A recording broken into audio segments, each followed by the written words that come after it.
there are a few smooth-styled cars doing the show. Upon approaching, it turned out to be Truss. Looked a little more closely. It turned out to be the official Telus store that was running a direct pre-sale promotion over here. Just a few months ago, the construction of the super factory in the magic city of Truss officially began, and it is expected to complete the construction of the factory within a year, and then officially start production half a year later. So right now, the pre-sale that they are launching is that first batch of cars that are going into production. Whoa, it's a terrace. At this time, Daifei also brought his girlfriend from the outside walked in. A look at the showroom and the terrace show car cannot help but come to the interest. I heard that this car is good.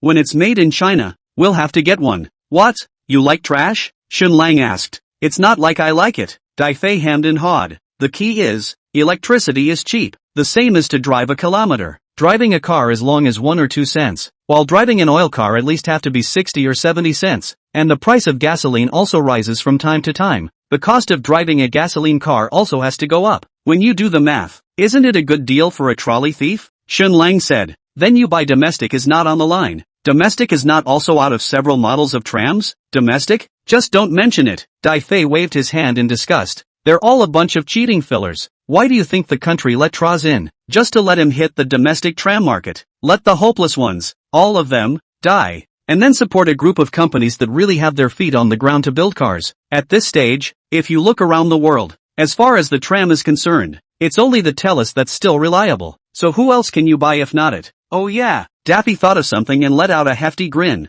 I'm going to buy some Terrace stock in a while. I feel that when Traz Super Factory in Mordor is completed and put into production, it will definitely pull its stock up. Buying a little now might be a bottoming out. What do you think? Not good. Xun Lang laughed and said, compared to plowing through it, I'd rather just it over. What? Daffy was at a loss. What do you mean? Xun Lang said, do you think that if I can get a more advanced tram production technology than Traz, I can just him over? Daffy, Sigma, A? Star. Chapter 151, Trolley Technology 100 years ahead of the world. Overthrowing trunks. Daifei was shocked. Where did you get? Before he could say the word technology, Daifei immediately realized what was going on and immediately shut his mouth. You know, the current market capitalization of Truss is up to more than $60 billion, and this is still under the premise that it has not fully opened up the summer trolley market. Daifei feels that once the super factory in Magic City is completed and put into production, with the demand for trams in Xia, it will definitely boost the market value of Terras upward several times, and I dare not say, at least to reach $300 or $400 billion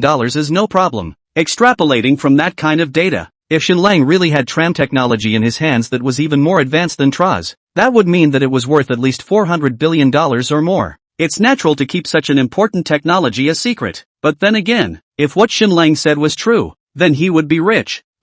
Nope, this guy's been rich for a long time. Let's not even talk about the fact that he already achieved wealth freedom by investing in Bitcoin early on. Not to mention that his reforestation and greening company, which was originally just doing public service, has become a hot bun valued at hundreds of billions of dollars because of the global carbon neutrality project. The Oasis Intelligence, which was 100% controlled under his name alone, had reached a valuation of $3 trillion at the moment. As long as he was willing, even if he only sold a 10% stake, it would be $300 billion in hand. Then I can say it first. Daifei put his arm around Xun Lang's shoulder and said, when you build the tram, you have to fix me one first. Xun Lang nodded. That's a must. Looking at his nemesis revealing a look of satisfaction, Xun Lang asked, there's nothing you want to ask? What's there to ask? Daifei said with disinterest. If you can tell me, you'll tell me even if I don't ask. If you don't tell me, that means it's not a good thing to ask, right? Xun Lang smiled. That's his deadbeat. Seemingly reckless, but smart as hell.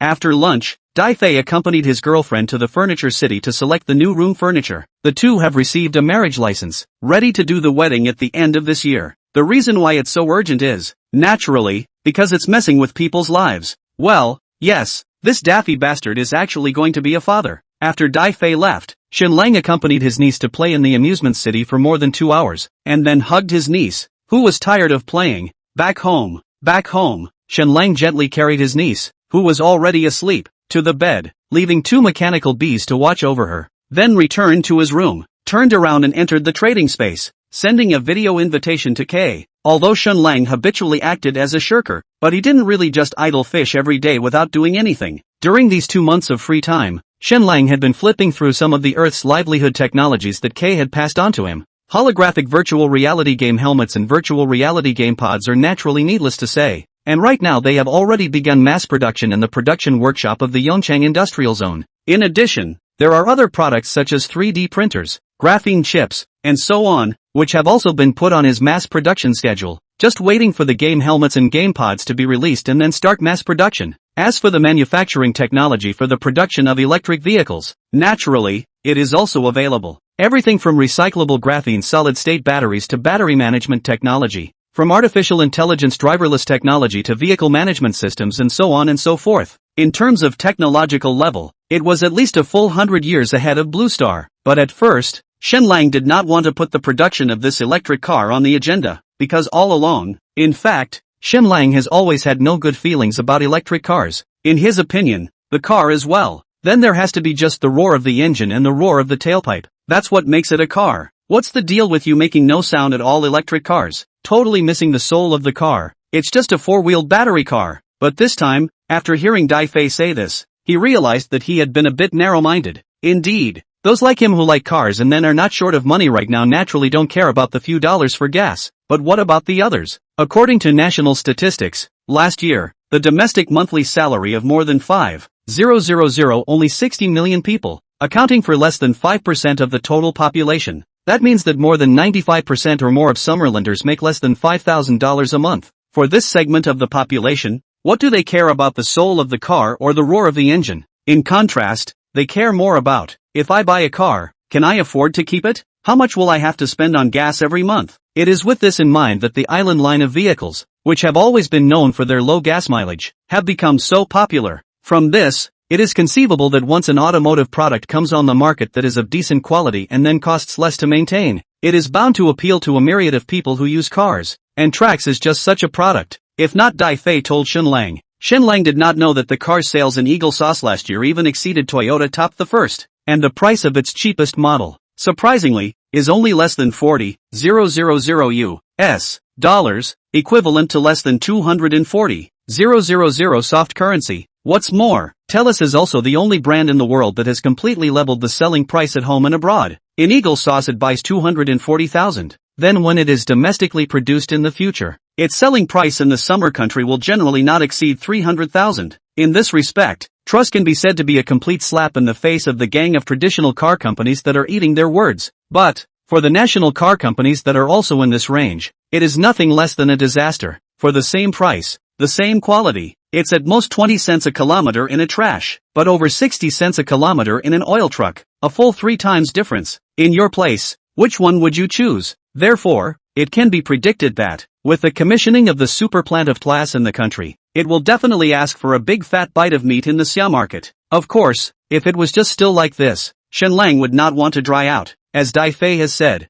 the introduction of trolleybus can well warn and revitalize the domestic tram enterprises, raise their awareness of survival and enhance their competitiveness. But here's the thing, while chatting with Dai Fei, Shenlang incidentally asked Xiao AI to look up the situation about Telus, and then discovered that the other party had actually proposed a star chain plan a few years ago. The so-called Starlink program is their special plan to send 12,000 satellites into the sky in the next few years, with the beautiful name of making affordable and fast satellite internet available to all mankind. However, Shenlang keenly smelled a hint of something different from it. With so many satellites launched, wouldn't that be a whole planet for you to surround? If one day there's a conflict between Xia and Eagle Sauce, won't the whole of Xia be under your nose? Furthermore, so many satellites in the sky will inevitably occupy many satellite orbits. And what if a satellite is going to happen in Xia at that time? Do I still have to apply to you in advance and ask for your help to leave an empty space for me to go out? It was this star chain program that made Shenlang instantly notice the abnormality of this trash. Let AI take a deeper look. Even more so,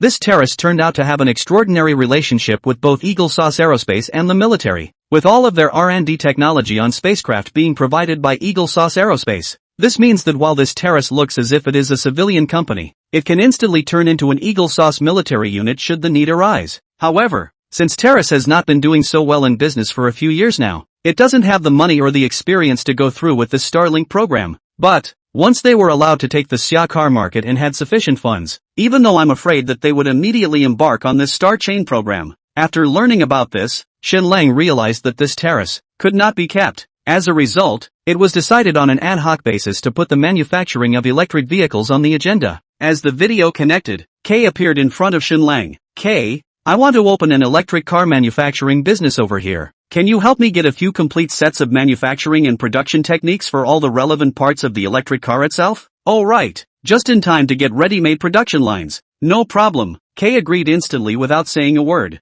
I'll give it to you in 2 days at the latest. Okay, Shenlang smiled and nodded. Then he chatted with Kay for a while. After successfully completing the first round of monster cleanup, the Earth Federation precisely opened the Earth migration operation, calling for the inhabitants of the Moon and Mars to move to Earth and return to the century-old home. Only, this immigration work is still very challenging. After all, it was well known that the Earth had long since become a paradise for monsters, and there was radiation everywhere. And even though the Earth Federation had now issued a circular saying that not the entire planet was radioactive, and that some places could already be suitable for human survival, and had even given a rather generous immigration subsidy, there still weren't many people willing to go. However, compared to the others, Kay's immigration is going smoothly, simply because, on his immigration advertisements, he added an immigration benefit, but for anyone willing to immigrate to Australia and live in a colony under his rule. He guaranteed that every resident would receive a 1,000 milliliter bottle of pure water and a kilogram of fresh meat free from all contamination and toxins every month. Since this immigration benefit was confirmed by the federal government,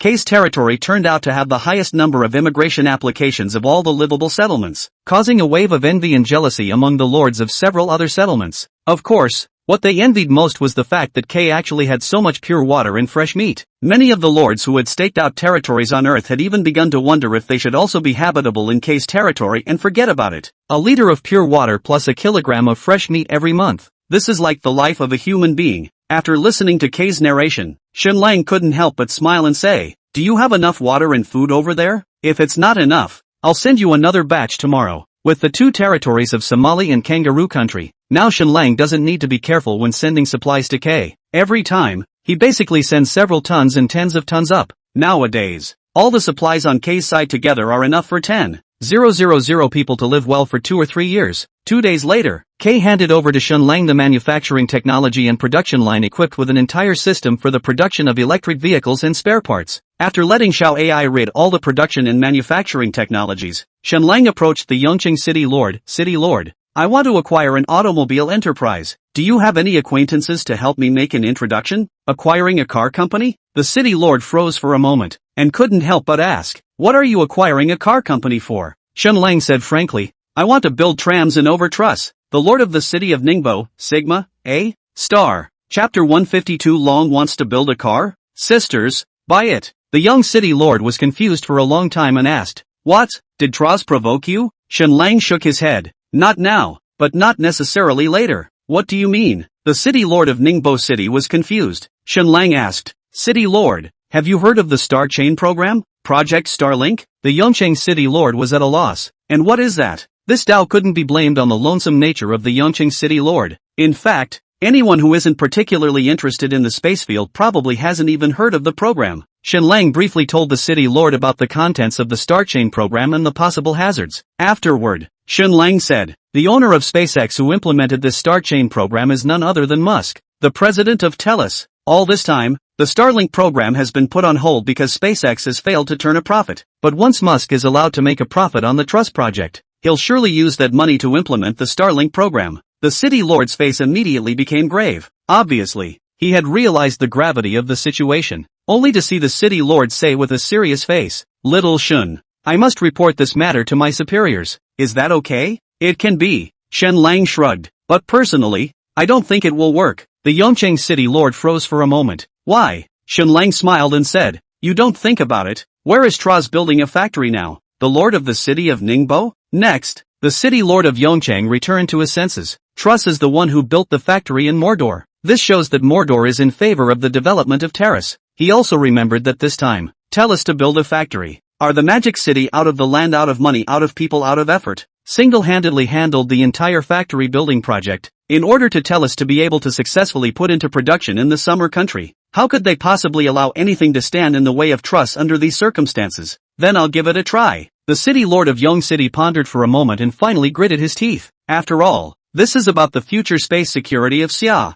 Looking at the fact that the Ningbo City Lord had already made up his mind, Shenlang naturally did not say anything more. "As for what you said about acquiring an automobile business," said the Lord of Yongchang, "do you have any requirements for the size of the business and its technological patent reserves?" "No," Shen Lang shook his head. As long as there's a full license to manufacture and sell automobiles. Oh yeah, in addition to all that, I'm going to register a battery manufacturing company. A battery production company? The young city lord froze for a moment and couldn't help but say, "What? It's hard to believe that you still want to produce your own batteries?" Aha! Shen Lang nodded with a smile. I still have a copy of the recyclable graphene solid-state battery production technology in my hand, which can be used exclusively for my own electric car. What? Now? The young city lord was completely unable to sit still. In fact, many people don't realize that there was actually quite a long period of time when Yongchang was the nation's battery supply town. At its peak, 3 of the country's top 10 TV producers were in Yongchang. However, with the development of the times, the battery industry in Yongchang gradually declined, and now has even fallen to the point that only rely on Yongchang subsidies to maintain production. Are you sure this technique is reliable? The Ning city lord immediately asked. You asked this question. Shen Lang was dumbfounded. If it wasn't reliable, would I use it to start a company? Ha! That's true ha! Hearing Shen Lang's words, the Ningbo city lord also realized that he seemed to have asked a stupid question, and was immediately dumbfounded. How about this? You don't register a new company either. The Yongchang city lord pondered for a moment and said, there are several poorly run battery manufacturers in our Yongchang city proper, and if it wasn't for the subsidies we give every year to underwrite them, they would have gone bankrupt long ago. However, although the company is not doing well,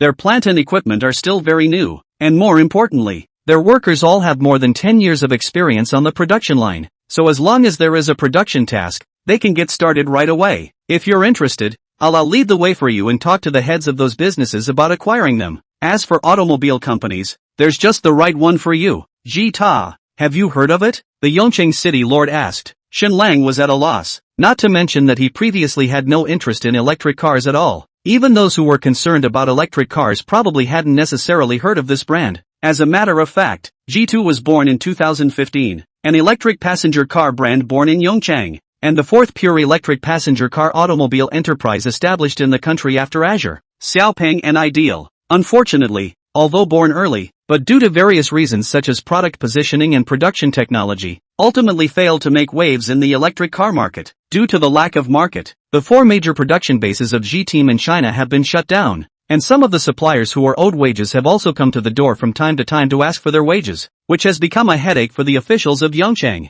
After listening to the Yongchang city lord's introduction, Shen Lang was interested in G-Tay. To be able to start laying out the electric car industry in 15 years is a testament to the vision of the man in charge. It's just a shame that the current time is not the best time for EV development, plus some problems and realities of the product itself, which ultimately didn't work out. But, frankly, such a defeat is not a war crime. Thus, that morning, the Lord of Yongchang City took Shen Lang on a field trip to visit several electric vehicle and battery production enterprises, including Zhitian. As the Lord of Yongchang had said, although the production efficiency of these enterprises was not good, the hardware facilities of the entire enterprise, including the quality of the employees, were still quite good. In particular, their channels in the product supply chain and distributors are quite complete. As long as they can be given a product of superior quality, they can immediately get the whole factory up and running. Thus, on that very afternoon, under the personal auspices of the Lord of Yongchang City, Shen Lang completed the wholly owned acquisition of these enterprises in a quick and easy manner. The price is naturally not high, but at least it allows the owners and shareholders of those businesses to make a small profit, and everyone is happy. After the acquisition of these enterprises, Shen Lang still let the original production team as responsible for production, and then from the Desert Oasis Afforestation and Greening Company transferred a financial team to take over the financial work of these enterprises, and from the Oasis Intelligent Company transferred the marketing and management team to be responsible for the management and marketing of several companies. In total, it took a week for Shen Lang to complete the integration of the resources of these companies. He then had someone go to the harbor to pull in the containers containing the batteries and the entire electric car manufacturing line that had been arranged in advance. Just when Shen Lang started to prepare for the production of electric cars, the Yongchang city lord suddenly gave Shen Lang a phone call, said in an excited tone, "Little Shen, is there anything missing on your side of the electric car project right now? What are the difficulties directly with me? I'll smash pots and pans to help you out." Hearing this, Shen Lang could not help but froze. "No, everything is quite smooth on my side. What's wrong? City Lord, is something wrong?" The Yongchang city lord immediately denied. No, what could have happened to me? Shen Lang, really no? Yongchang city lord, there really isn't one. Shen Lang laughed. City lord you know, I now have friends up and down the country, no matter when. As long as a little bit of inquiring, in addition to the relationship to state secrets, basically can be inquired. The Ningbo City Lord aired for a long time before he finally sighed and said, it's actually not a big deal. It's just that I was given a lecture by the big man from the magic capital. Only after the Yongqing City Lord's narration did Shenlang realize the reason why he was so excited. It turned out that a few days ago, after pondering over it again and again, the Yongqing City Lord finally decided to write up Musk's star chain plan and some of the consequences that might follow as an internal document and handed it over. This piece of information caused a heated debate in the Internal Affairs Council. There were a few senior members of the Internal Affairs Council who felt that this concern of the City Lord of Yongqing was justified, but there were also a few senior members who thought that it was completely unfounded. If Eagle Jam really wanted to implement the Starlink program, they'd still be dropping money on it, even without trusts. Later on, somehow, this matter reached the ears of the bigwigs of the Magic City, and then one of the bigwigs of the Magic City directly called the phone to the side of the City Lord of Ningbo City, and gave him a bad scolding. Why is this Magic City big shot so awesome? It was because a long time ago, this Mordor bigwig was the old superior of the City Lord of Ningbo City, and had lifted him up. It's only right to get a lecture from your old leader. So the City Lord could only listen to the training obediently, but after listening to it, the Yongqing City Lord was never able to calm down inside, so he made this call to Shenlang. After finishing the cause of the matter, the Ningbo City Lord exhaled and said, "Little Shun, I don't mean anything else, I just hope you can help me fight for my honor." Ruthlessly that terrace over the account. Shenlang, City Lord, if you want to say that, then I'll really work hard. The City Lord of Ningbo City said fiercely, "Do it hard, don't give me face." So, that very night, Desert Oasis and Oasis Intelligence have updated a new message on their official bibs. Congratulations on the birth of the new member of the Oasis family. At Oasis Trolley Oasis Electric Vehicle, accompany you to ride the future. When netizens saw the two identical bibs, they rallied around them. Ouch me, what's going on? Brother Wave has opened a new company? Oasis Electric Car? Wave Brother is entering the electric car market? Wah, you've only just finished working on AI, and you're going to work on electric cars again? Brother Wave, this is too bullish for you. Say, is this a four-wheeled electric car or a two-wheeled battery car? If it has four wheels, I can't afford it. Crying, wah, you guys go check out that Oasis Trolley's bib. They directly posted what the electric car looks like, and the pre-sale price. It's just so dope. Netizens took a look and immediately flocked to the Oasis Trolley's bib to take a look. A total of 9 pictures were posted on Weibo, showing a small and cute four-wheeled electric car, full of young and energetic flavor. What's more, there is a pre-sale price tagged on these images, $9,999. That is to say, the price of this trolley is under $100,000. Looking at the styling and price of the trolley in the picture, the whole bib instantly blew up. Wow, that's a beautiful electric car, too. Sisters, say nothing, buy it, buy it, buy it, buy it. Just because it's made by Wave, you have to buy and pop it. Star, Chapter 153, Mr. Shin's Cowhide. It's our pattern that's small. That night, Shenlang received a call from Elder Ding of the Internal Affairs Department. As soon as the phone was connected, a bright laugh came from the other side of the microphone. Little Shun, you've given us another big surprise. Good evening, Elder Ding. Shenlang greeted the other party and said with a smile, at best, I can only be considered as a borrowed flower. If you want to thank, just thank Mr. Shang. Mr. Shang, we definitely want to thank you, but we can't thank you enough. Elder Ding said smilingly, we've already greeted the Patent Office and the Ministry of Industrial Information. They'll complete the approval process as soon as possible. According to the general process, product declarations such as electric vehicles usually take 1 to 3 months for approval, and the approval of a patent for a recyclable graphene solid-state battery, like the one Shenlang submitted, would take much longer, because, so far, no company has succeeded in developing a mass-produced solid-state battery, let alone one made of graphene, let alone one that can be recycled in its entirety. It can be said that the significance of this recyclable graphene solid-state battery of Shenlang for Xia is much greater than the electric car. After thanking and encouraging Shenlang, Elder Ding changed the topic and asked, Little Shun, have you heard of SpaceX's Star Chain program? I know about the Star Chain program, Elder Ding. Shenlang said, do you want to ask our young city lord about reporting the Star Chain program? Actually, I was the one who told him about this matter. Oh, when Elder Ding heard this, his spirit trembled. Then is this your personal opinion, or did Mr. Shang tell you? Shenlang said, naturally, Mr. Shang told me. Mr. Shang just didn't want Horse Ripcord to give SpaceX a blood transfusion through Terrace, allowing him to implement the Star Chain plan. That's why he sent me the EV-related technology and production line to snipe him domestically. Ding Lao pondered for a moment and said, so Mr. Merchant is quite sure that this star chain program will pose a threat to our space strategy? Shen Lang didn't respond. After all, it's not like he's Mr. Shang. Alright, I understand, Ding Lao said with a bitter smile. If we had known that Mr. Shang had this electric car technology in his hands, we wouldn't have needed to bring in the Tellus. It's fine, it's not too late to know, Shen Lang said smilingly. It just happens to be a stepping stone for me. When Ding Lao heard this, he couldn't help but be amused. Looks like you have a lot of confidence in your electric car. That's a must, Shen Lang said smilingly. Mr. Shang's product will be a fine one. At the same time, Shen Lang silently added in his heart, Earth technology, forever dropping God. When Elder Ding heard this, he couldn't help but smile as well. That's good. Then we'll be waiting for you to step on terrace and ascend to the throne of the world's #1 tram. 3 days later, Shen Lang got the news that all of his related technologies and product declarations had passed the audit. It can be said that from today onwards, the relevant products produced by him have been licensed for legal sale. In the office of Oasis Tram, Shen Lang called the person in charge of the whole car production and manufacturing. Old Zhang,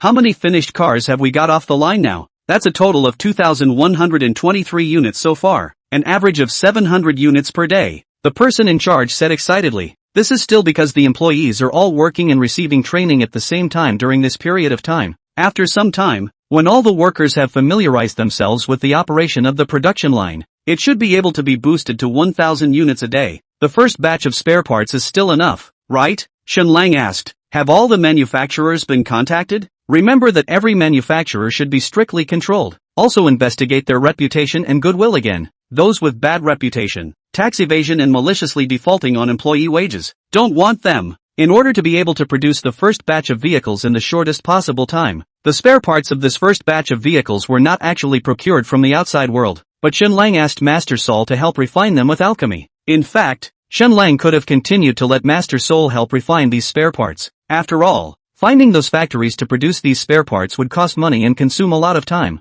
But with alchemy, you could get thousands of sets of spare parts in minutes. But Shen Lang didn't choose so much. It is important to realize that behind a car company, there are often hundreds or thousands of manufacturing companies supplying him with various spare parts. If a car company develops better and better, then the manufacturing companies behind him that supply him with spare parts will also develop better and better, and then provide more jobs and contribute more tax revenue to society. As Dai Fei had said, for Shen Lang, money had long since become a pile of numbers. What he wants to do is to bring as many people as possible to get rich together, and in the process, then slowly achieve the optimization and upgrading of the manufacturing industry in Xia. As for dry humping trash, that's just smooth sailing, the person in charge immediately said. Don't worry, I will be personally responsible for this one. I will physically inspect every manufacturer. In addition, I have also found multiple consulting firms to investigate the status of these companies, so I guarantee that there will be no mistakes. As for the first batch of spare parts in place, it's expected to be enough to produce 100,000 units, so there's no need to worry about the supply of spare parts just yet. Aha!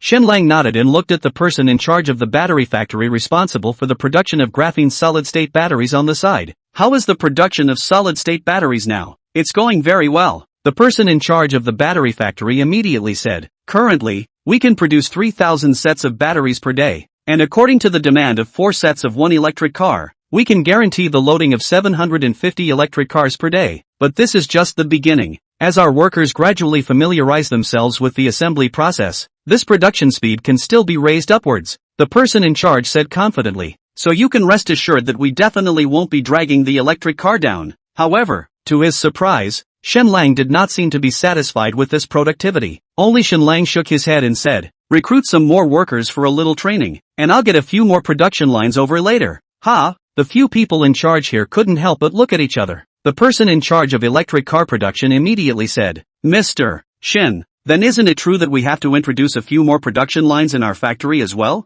No need for the time being. The extra solid-state batteries are not for our own use. Looking at the bewildered faces of several people, Shen Lang smiled and said, I plan to acquire an electric bicycle production plant in addition to electric cars, and this batch of extra solid-state batteries is specially prepared for these electric bicycles. Ha! The crowd froze at the sound of that. The head of the battery factory immediately blurted out, Mr. Shen, such a good solid-state battery used in electric bicycles. This is not a little too wasteful. Several of the other heads nodded silently in agreement. After all, how much does an e-bike cost? What about the same solid-state batteries used in an electric car? which could generate at least 4, 5, or even a dozen times more profit than an e-bike. Shenlang glanced at the crowd and smiled. What do you think? In our summer country, are there more people driving electric cars or riding electric bicycles? Then of course there are more people on e-bikes. The head of the e-bike said without even thinking about it. After all, most summer people have a monthly salary of less than $5,000. Where can they afford to buy an electric car that moves more than 100,000 or even $200,000? I see.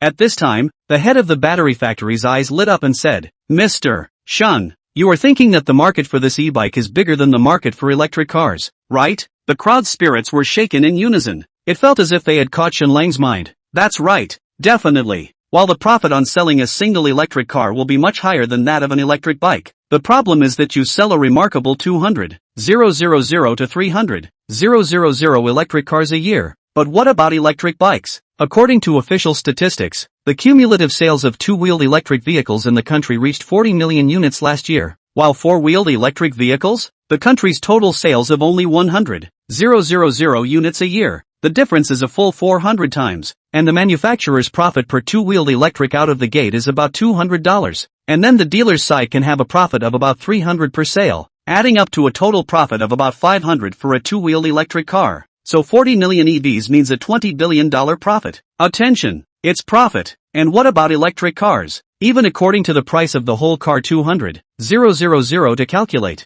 the total selling price of the 100,000 units is also 200 million. If you then calculate the profit inside, can have a 200 million is good. But the fact is that those electric car companies in the current market are basically selling a loss. No money at all. So, if you do the math this way, producing e-bikes is more promising than producing four-wheeled electric vehicles. However, to their surprise, Shenlang shook his head. The market is one aspect, Shenlang said, but the more crucial point is that this time, I want to let the ordinary people in our summer country prioritize the benefits brought by technology for once. Under the bewildered gaze of the crowd, Shenlang shook his head and said, whether it's a computer or a cell phone, every time a new human technology is born, the first to enjoy it are always those powerful people who hold the resources and wealth. And as ordinary people, never get to be the first to feel and use new technology and techniques. What I want to do now is give that power and opportunity back to them. After hearing Shenlang's words, the several people in charge at the scene instantly realized, compared to the young boss in front of him, his own pattern was too small. So small that it simply puts them a little to shame. Just when they were still thinking about how much money they could make from a car, the young man in front of them, who was even younger than their own son, was already thinking about how to let ordinary people enjoy the technological benefits of this emerging battery technology. The pattern, that vibe, it's simply cowhide. The moment, they were deeply impressed by the young man in front of them. I understand, Mr. Shun. The head of the battery factory stood up excitedly and said, I'll immediately go back to recruit new workers, then I'll start training. You can rest assured, our battery factory will definitely not hold you back. Several other battery plant directors have also risen to take a position. Looking at the crowd of people, Shenlang smiled with satisfaction. That's the team he wants. A week later, Oasis Trolley released a notice on major social media platforms. 10 days later, Yongqing Theater, Oasis Electric Vehicle Online Conference. Let's see you there. The announcement sparked instant global attention. Star, Chapter 154, the whole place explodes.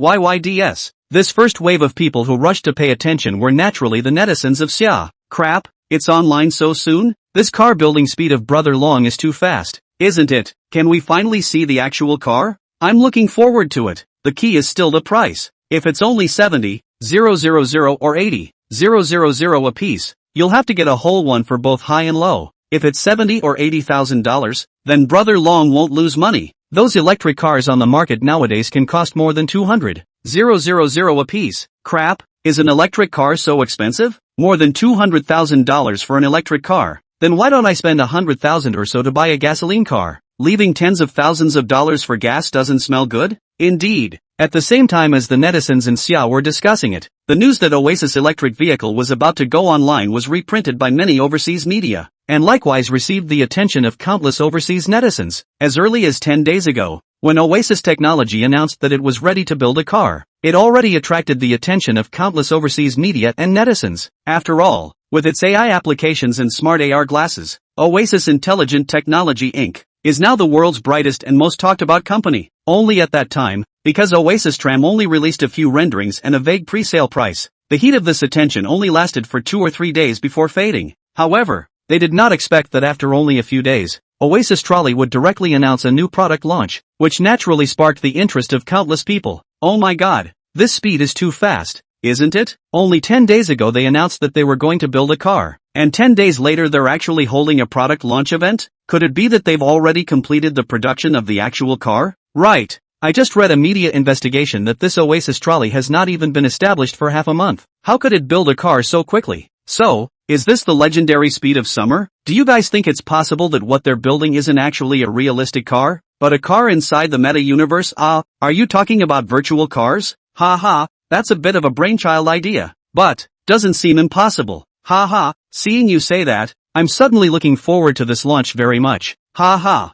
In addition to ordinary netizens, the major trolley production companies in Asia have also paid attention to the actions of Oasis technology. But, basically, not many people cared. After all, trolley has become a capital windfall these days, with a trolley company being established every few months, and they have long since become accustomed to it. We're all here to cheat on the subsidy anyway, so it doesn't matter if there's one more or one less, especially when they heard that this Oasis tram did not purchase batteries from outside at all, but used self-developed batteries. They were even more relieved. These days, you build an electric car, but the battery used is not BYD, Ningwang or LG. You say you are not to cheat the subsidy, but Ghost does not believe. As for overseas car companies, they maintain their usual condescending stance. Those traditional car companies that opened the tram program several years ago, when facing the reporter's interview talking about Oasis electric vehicle, they unabashedly showed their contempt and disdain for the Oasis tram and even the Sia State tram. And as the current world's most popular tram enterprise Trolley's president Ma Turk has directly in their own personal social media platform quoted the media reports on the Oasis tram news, but also left 3 smiley face, ha, extremely mocking. Because of this, some of Oasis Tech's hardcore fans directly smashed the official terrace, triggering a more than a week-long internet war between Oasis Tech fans and terrace fans. And in the midst of such an internet war, time passed day by day, and before you knew it, it was the day of the launch. Same time, same place, same crowd. Amid the cheers of countless fans, Shen Lang stepped into the theater. Compared to the last AI and AR glasses conference where so many big names in the tech industry and executives of tech companies were present, this time the guests who came to this conference were more fans of Oasis technology and the leaders of the tram industry promotion department in Yongcheng and even Zhejiang province. Among them, the one who received the most attention naturally had to be the city lord of Yong City. As the lord of a city, he personally came to stand for Shen Lang, which is enough to prove that Yongcheng's supportive attitude towards Shen Lang as well as Oasis electric vehicle. As for those car companies, not to mention foreign, even those domestic tram companies, there are not a few high-level over. Many are sent a middle-level cadres over, which is still in the face of the parent company of Oasis Technology. After all, as the technological bigwig who had single-handedly created the Xia Kingdom and even the global metaverse, they more or less still had to give some face, but that's about it. But Shen Lang didn't care. How much contempt these people have for Oasis EVs now is how much they will fear them later. Right under the gazes of the crowd, Shen Lang slowly walked to the center of the stage, then bowed to the surrounding audience and said, "Thank you all for being able to come to our Oasis Trolley's product launch event on your busy schedules. I'm not going to say anything, let's just go straight to the dry stuff." As Shen Lang waved his hand, the stage curtain behind him was slowly pulled open. All the viewers at the scene and in front of the live camera saw 5 compact cars appear in front of the crowd at the center of the stage. It's a 2-door, 4-seat minivan. That round front face, round headlights and center grid seem as if they were the face of a young girl, cute as can be. Moreover, the 5 cars, with different color schemes and patterns, give a completely different feel. The cuteness of pink, the freshness of green, the elegance of black, the innocence of white, and the passion of fiery red, make people look at them and want all those kinds of colors. It can be said that this is completely tailored for urban white-collar workers to use the daily commute of the small car. When the audience at the scene as well as on the live streaming platform got a good look at the details and looks of the cars through the huge LED display at the back, it exploded.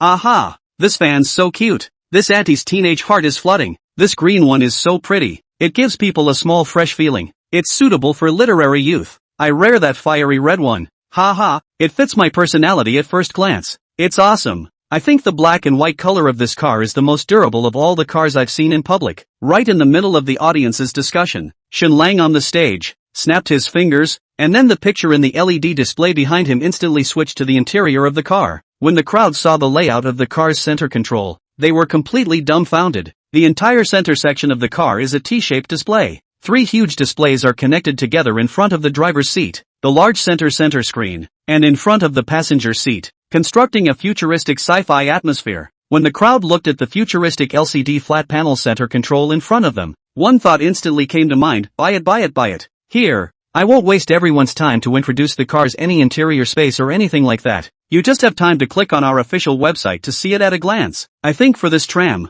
there should be 2 things that people are most concerned about. One is the range and the other, the price, right? So next, we'll go ahead and announce the range. With Shen Lang's ringing finger, a range kilometer instantly appeared on the LED screen. Minimum range, 400 kilometers. The moment this value came out, it instantly triggered a riot at the scene. Keep in mind that it's 2018. In the tram market nowadays, except for the point car of Telus, there is no tram that can reach a range of 400 kilometers, and even dare not label it. But the cheapest selling price of a class, which can have a range of over 400 kilometers, is $600,000 to $700,000 at this moment in time. The high-powered version like Moto X, which has a range of around 700 kilometers, is priced at over $1 million.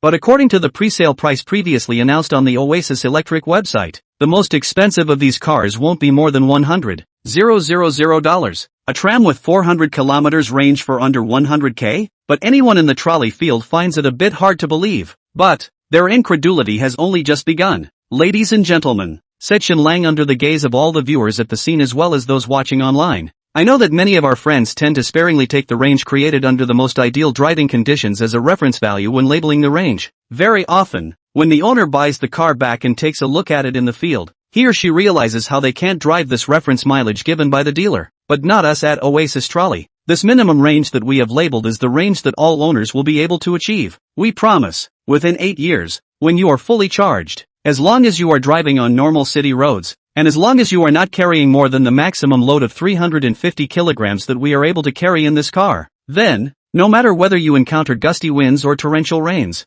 40-degree heat, or minus 40-degree cold on a daily basis, our Oasis tram always guarantees a range of at least 400 kilometers. To show that we're not fooling everyone, we at Oasis Technology have taken out 10 billion soft currency and set up a special mileage payout fund. As long as the electric car you buy from us doesn't reach the minimum range of 400 kilometers while complying with our driving conditions, then for every kilometer short of that, we'll pay you 10,000 soft money coins and directly replace it with a new car for free. This foundation is jointly supervised by our Oasis Technology and the officials of Ningbo City, and the $10 billion has also arrived in full. For those who are interested in this aspect, you can ask questions to our Ningbo City Lord later, and he will personally come and answer them for you. When he heard Shen Lang mention the Yongqing City Lord, the on-site cameraman even gave a close-up of the Yongqing City Lord sitting in the first row, and the other party cooperated by waving his hand towards the camera and nodding his head. And at this point, the audience at the scene and even in front of the screen had long since been completely dumbfounded. Minimum range of 400 kilometers with full load counterweight? It is also able to guarantee a minimum range of 400 kilometers in extreme weather? 10,000 soft dollars for 1 kilometer less and a new car for free.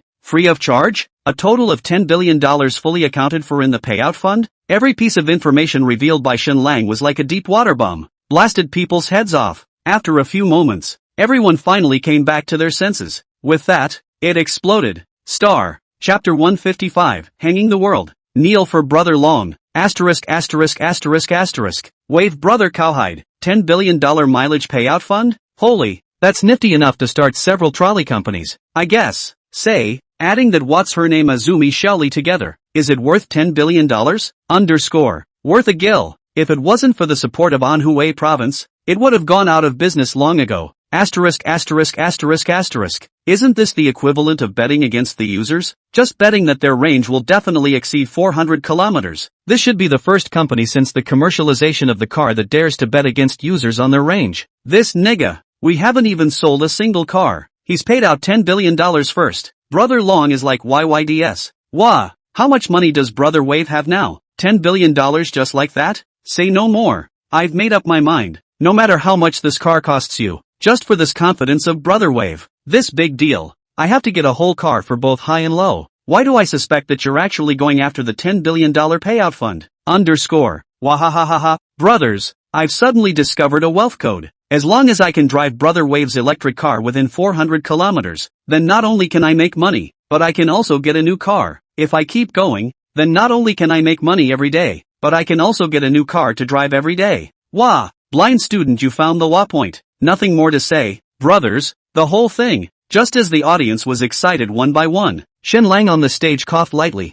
reached out to calm the exploding emotions of the scene, and said, in addition, this electric car of ours has 3 modes of power supply supplementation. One is the regular charging mode, one is the supercharging mode, and the third is the switching mode. Regular charging mode is connecting to 220 volts at home, and it takes up to 6 hours to fully charge a depleted power supply. For this mode, all you have to do is connect our trolley charger with a plug-in board. Supercharge mode, on the other hand, compresses this time into 30 minutes. That is to say, it only takes half an hour for the power supply to be fully charged. However, installing a supercharging post requires the user to pay a material and installation fee of their own, all for a landed cost of 3,000 soft sister coins. The last one is the follow-on power mode. During this period of time, we've already reached a cooperative agreement with the nation's highway service areas. In the near future, every service area in the country will have our power exchange stations. All the owner has to do is pull into the exchange station, and in up to 5 minutes he or she can drive straight off in a fully charged trolley.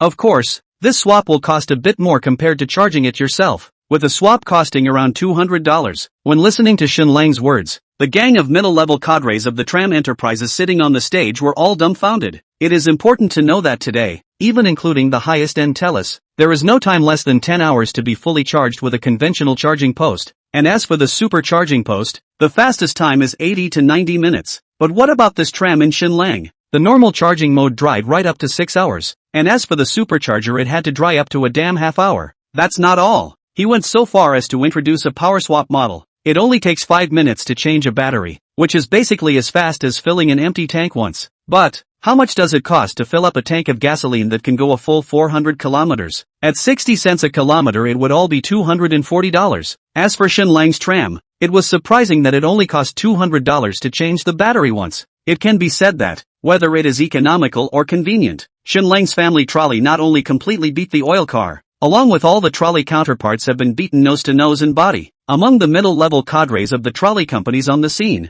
the one with the ugliest face was the middle-level cadre from Wailai. For no other reason, simply because Azalea was the first trolley company to implement a power exchange service and made it a core selling point for their own products. But here's the thing, lacking funds, they can't open such power exchange stations in highway service areas across the country like Shen Lang did. And, while they now claim to be replacing batteries for free for all owners, such a free policy won't last forever in Azalea's internal development plans. It will last another year or two at most before they terminate this free policy, at which point new owners will have to pay to get the service. Moreover, according to the previous plan, this power exchange service is going to be a yearly package in the future, costing between $20,000 and $30,000 a year. But now Shen Lang's policy of providing power exchange services on a retail basis has directly put Azalea's future fee-based power exchange service to death. But looking at this current situation, it's an open question as to whether or not Azalea has a future. At this time, the online audience had also long been shocked by these 3 power supplement modes announced by Shen Lang. Crap,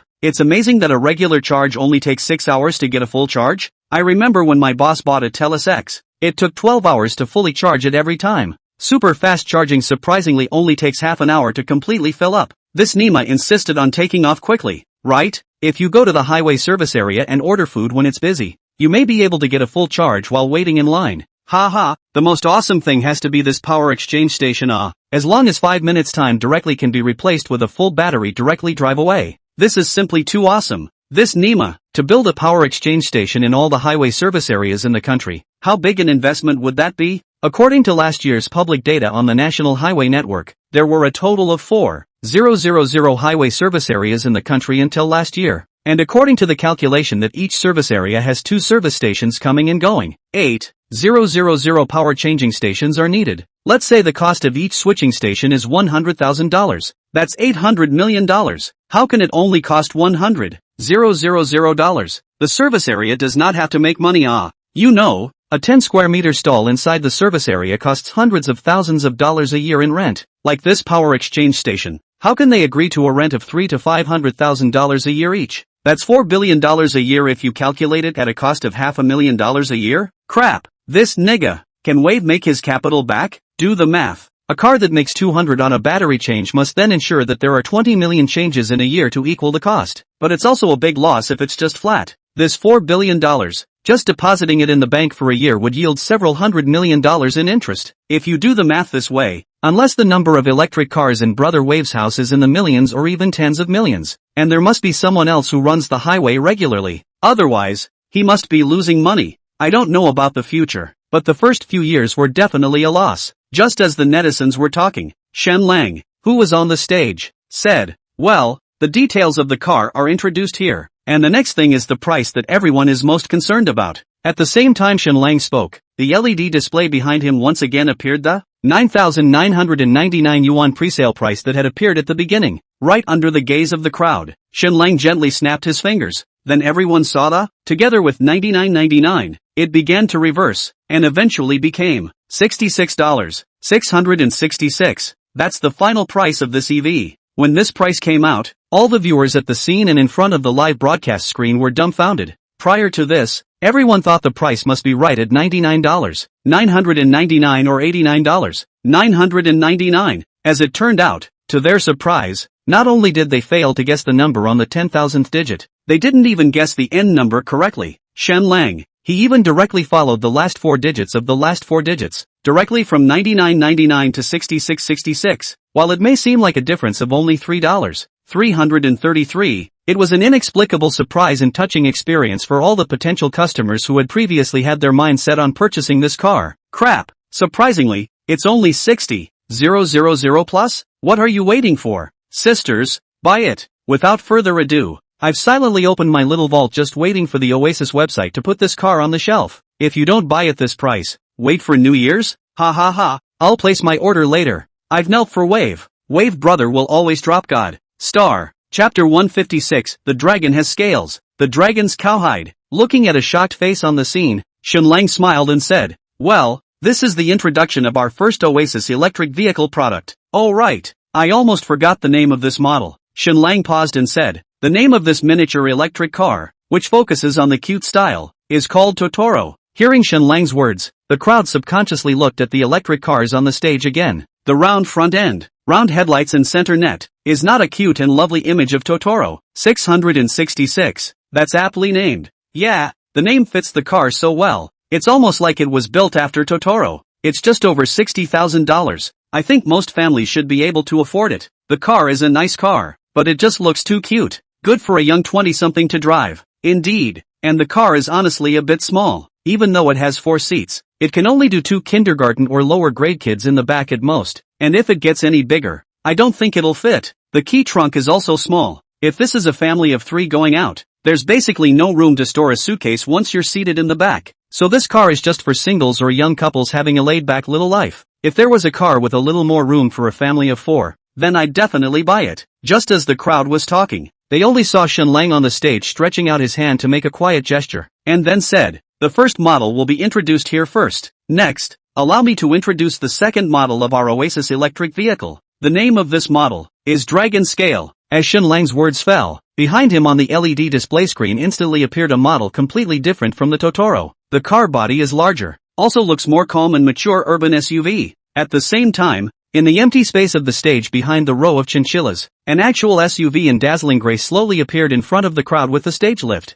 Viewers in the field and in front of the live screen snapped their eyes wide open when they saw the car. "Wah, still got it?" The audience, who had just been regretting that Totoro's space was too small for them, couldn't help but let out a gasp. "Crap, that's a big enough car. It looks like this car has about as much room as a mainstream midsize SUV. Though look, it's just perfect." Just as the audience marveled, Shen Lang said, "The so-called dragon has reverse scales, and touching them means death. For us summer people, our families and households are our scales. For our families, we can give everything. This Dragon Scale, the urban SUV built specifically to guard our summer families. It has a strong body, with more than 60% of the entire body structure made of boron steel." What?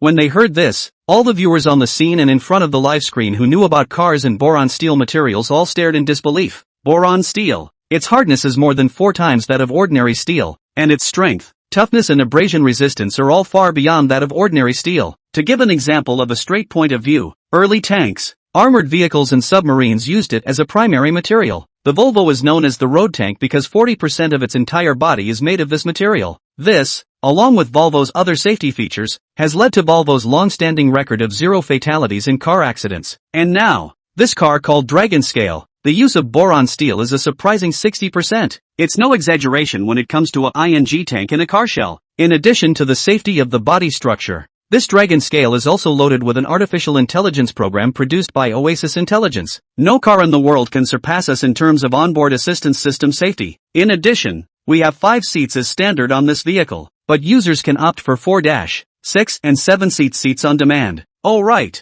everyone's main concern should be the range of this car, right? Shen Lang smiled and waved his hand. The next second, a range number appeared on the screen. Minimum range number, 1,000 kilometers. When the audience at the scene as well as in front of the live streaming screen saw this number, all of them instantly widened their eyes. Crap, 1,000 kilometers? Did I see it wrong? Someone looked at this number on the screen with an expression of disbelief on their face. Did you see 1,000 kilometers as well? That's right then, that's the same number I saw. Holy crap, that means this car can drive over 1,000 kilometers on a full charge? This is not more cowhide than an oil car? Even a gasoline car with the lowest fuel consumption will at most drive more than 600 kilometers with a full tank of gas, right? This is an extra 400 kilometers, 1,000 kilometers of range, 5 minutes of switching time. Isn't this nifty than an oil car? If you have such a long range, then this charging time is expected to be much longer, right? Say, this car wouldn't be covered by this mileage payout fund as well, would it? Just as the crowd was discussing this charging length, Shen Lang on the stage seemed to have heard them and said with a smile, as you can see, this Dragon Scale has a minimum western range of 1,000 kilometers. It seems that a friend down the road just now asked again if this car would also participate in the mileage payout guarantee, and I can tell you here in no uncertain terms, of course it does, as long as you drive this vehicle within the compliance of this vehicle's carrying requirements. Within 8 years, the full battery fails to reach 1,000 kilometers. We will likewise pay you according to 10,000 yuan per kilometer. And at the same time we'll replace a new car for you free of charge. As far as charging is concerned, because this car has a much larger battery capacity, it's going to be a little bit longer in terms of charging time. It takes about 8 hours to charge a regular 220V charging post, and then the supercharger takes about an hour to fill up. As for the power change, it's still 5 minutes, just like Totoro. After listening to Shen Lang's introduction, all the viewers at the scene and in front of the live screen instantly exploded. 666. Brother Wave's use of the word talent is great. This is flawless. Ha ha ha. Even the fastest superchargers in the millions of a terrace take more than 80 minutes, and their longest driving range is only 650 kilometers. In such a comparison, Dragon Scale simply completely hangs Tesla, right? Ha! What kind of trashy thing is trashy? He's not even worthy of Dragon Scale's shoes. Okay, so here's the question. When exactly is this car actually going to be on the shelves for sale? My big axe is starving for it. Is there such a rush? At least wait for the price to come out. If this sells for more than $500,000, you'll buy it too? Honestly, the car is worth $500,000 for the numbers alone. But the question is, will those who can afford it be willing to spend that kind of money on a tram? If I had $500,000, then I'd definitely still go for an oil car. Doesn't it smell good to buy a Mercedes? Fair enough. Oh, okay everyone. The relevant configuration of the car has been introduced almost. And finally the most important question for everyone. Our base price for Dragon Scale is, as Shen Lang snapped his fingers, a number appeared in the big screen. 180,000,000. Crap, once this price came out, everyone's eyes widened once again. An electric SUV made of 60% boron steel, with a 1,000 kilometer range, and standard AI assistance is selling for only 180,000. Of course, this is the base selling price. On the Dragon Scale, we also give our customers a lot of options. Everyone can make options according to their needs and preferences. Oh yeah, here's another welfare policy for everyone. However, any customer who has purchased an electric car from our company can synchronize to extract a car of the corresponding model within our Oasis world. Soon, we will be releasing our first racing game in the Desert Oasis world, and we welcome everyone to play and experience it then. Boom! Everyone got excited when they heard that. Crap, racing game? I'm afraid this is the first game developed since the birth of the metaverse. It's amazing that those who bought a car in reality can directly own the same model in the meta-universe world as well. Wave brother cowhide. Wahahahaha. Then what are you waiting for? Just order it can. Wave, don't say anything. Measure your payment code. I'm going to scan the code and pay directly. Ha ha ha ha ha. Just as the audience was excitedly rubbing their fists one by one and wanting to place an order, Shen Lang also entered the last part of the conference. Currently, we, Oasis electric vehicle. Have established offline directly managed stores in 293 prefecture-level cities across the country. A week later, most of the directly managed stores will officially receive business from the public. If you're interested in either of our cars, then you can contact your nearest direct store online in advance to book a test drive. If you are in the vicinity of the directly operated store, you can directly visit the point to test drive. If you are far away from the direct store, it is not convenient to go, then you can register your details online. By then there will be a commissioner will be the car house over to provide you with test drive services. It will take no more than 10 days maximum from booking to final test drive. Also we will be a one-day driving accident insurance policy for every customer who books a test drive. Let me apologize in advance to everyone here. In order to maximize the prevention of impulse spending, our vehicles must be ordered only after you personally test drive and feel them. So while we'll go live with an ordering app for the car, you won't be able to order it without going through the test drive process. Above. That's all there is to this launch. Thank you all once again. Thank you. After listening to Shen Lang's words, the audience at the scene as well as in front of the live broadcast screen fell into a short silence. A few moments later, a thunderous applause then rang out from within the venue. Wave brother Cowhide. The deafening applause and shouts were so loud that they wanted to topple the entire roof of the theater. Just shortly after the launch, the Oasis Trolley website went live with a booking test drive page. In just 1 hour, a full 100,000 people across the country made reservations. A day later, that reservation number went up to 1 million. Oasis electric vehicles, a total blast. Star. Chapter 157, Horse Rip Cracker cries, I'm not even building a factory. You tell me it's cool. Joe Danian is a programmer with 8 years of service. In the last year, Joe Danian rely on these years earned in Pengcheng paid $3 million down payment to buy a suite. However, since his home was a bit far from the company, Joe Danian had to take the subway for 40 minutes to work every time. But every time I finish working overtime at night when I get off work, the buses and subways are out of service. And because it's the peak off work time for a bunch of beatniks, cabs and internet cabs are very hard to find. After 4 or 5 consecutive bitter experiences of waiting for an hour to grab an online car, Joe Danian bit the bullet and bought a used car. As a result, he found that the Japanese used car, which was claimed to be the king of fuel efficiency, was not fuel efficient at all, averaging 80 cents per kilometer. Taking the 20 kilometers from myself to the company, a round trip every day would cost $32. 6 days a week would be $192, and a month would be $768. And after having a car, usually on weekends they themselves will drive out with their girlfriends, or go with their friends to the countryside a few dozen kilometers away for a camping trip, a picnic or something. That's $1,000 a month just for gas. That's tens of thousands a year. Just this year, the hot internet economy for more than a decade began to appear downturn. His IT company a lot of projects because of the party's capital chainship problems and forced to terminate, resulting in a supervisor of his income is also plummeting. However, his income has fallen, and this mortgage is still weighing on him so steadily that he has had to start cutting back on his income. When he got home from work this evening, his girlfriend gleefully walked up to him with her tablet and said, Honey, don't you always say that the car you bought is too gas-guzzling? Why don't we get a different trolley? Trams? You're not talking about the trolley, are you? Joe Danian said. The girlfriend immediately shook her head. It's not a trolley. It's our own tram made in Xia, our summer country's tram. Upon hearing this, Joe Danian couldn't help but laugh. That's even more forgettable. Our domestic trams are all a bunch of subsidy cheats. There aren't many that are actually building cars properly. The Beati is okay, but I've heard that there are a lot of glitches. It's not very hassle-free, and the prices are still all in the hundreds and twenties of thousands of dollars. Too expensive. Don't you worry. This tram I'm talking about isn't one of those fraudulent fillers, and it's not expensive. It's only 60,000 or so. What? Hearing this, Joe Danian was surprised. So cheap? You're not talking about the kind of old man's music that the elderly use for transportation, right? The girlfriend glared at Joe Danian. What old man music? It's just a proper electric car. Here, see for yourself. As she spoke, her girlfriend set her tablet in front of her boyfriend. Joe Danian took a look. Just a small and cute car appeared on the screen. Looking round and very interesting. Then I looked at the name next to it and it was called Totoro. What brand of car is this? How come I've never heard of it? Joe Danian said doubtfully. It's a new car that Oasis Trolley just announced today, the girlfriend said. Joe Danian froze for a moment and immediately remembered. Today is the day of their launch. Oh, I can't believe I forgot about it. Right, they released a total of 2 models today. One is this Totoro. The other one is called Dragon Scale. But the Dragon Scale focuses on a family traveling, and is more expensive, costing $1,800,000. This Totoro is mainly oriented towards the young market of urban white-collar workers and the like. It's only $60,000 or so. And,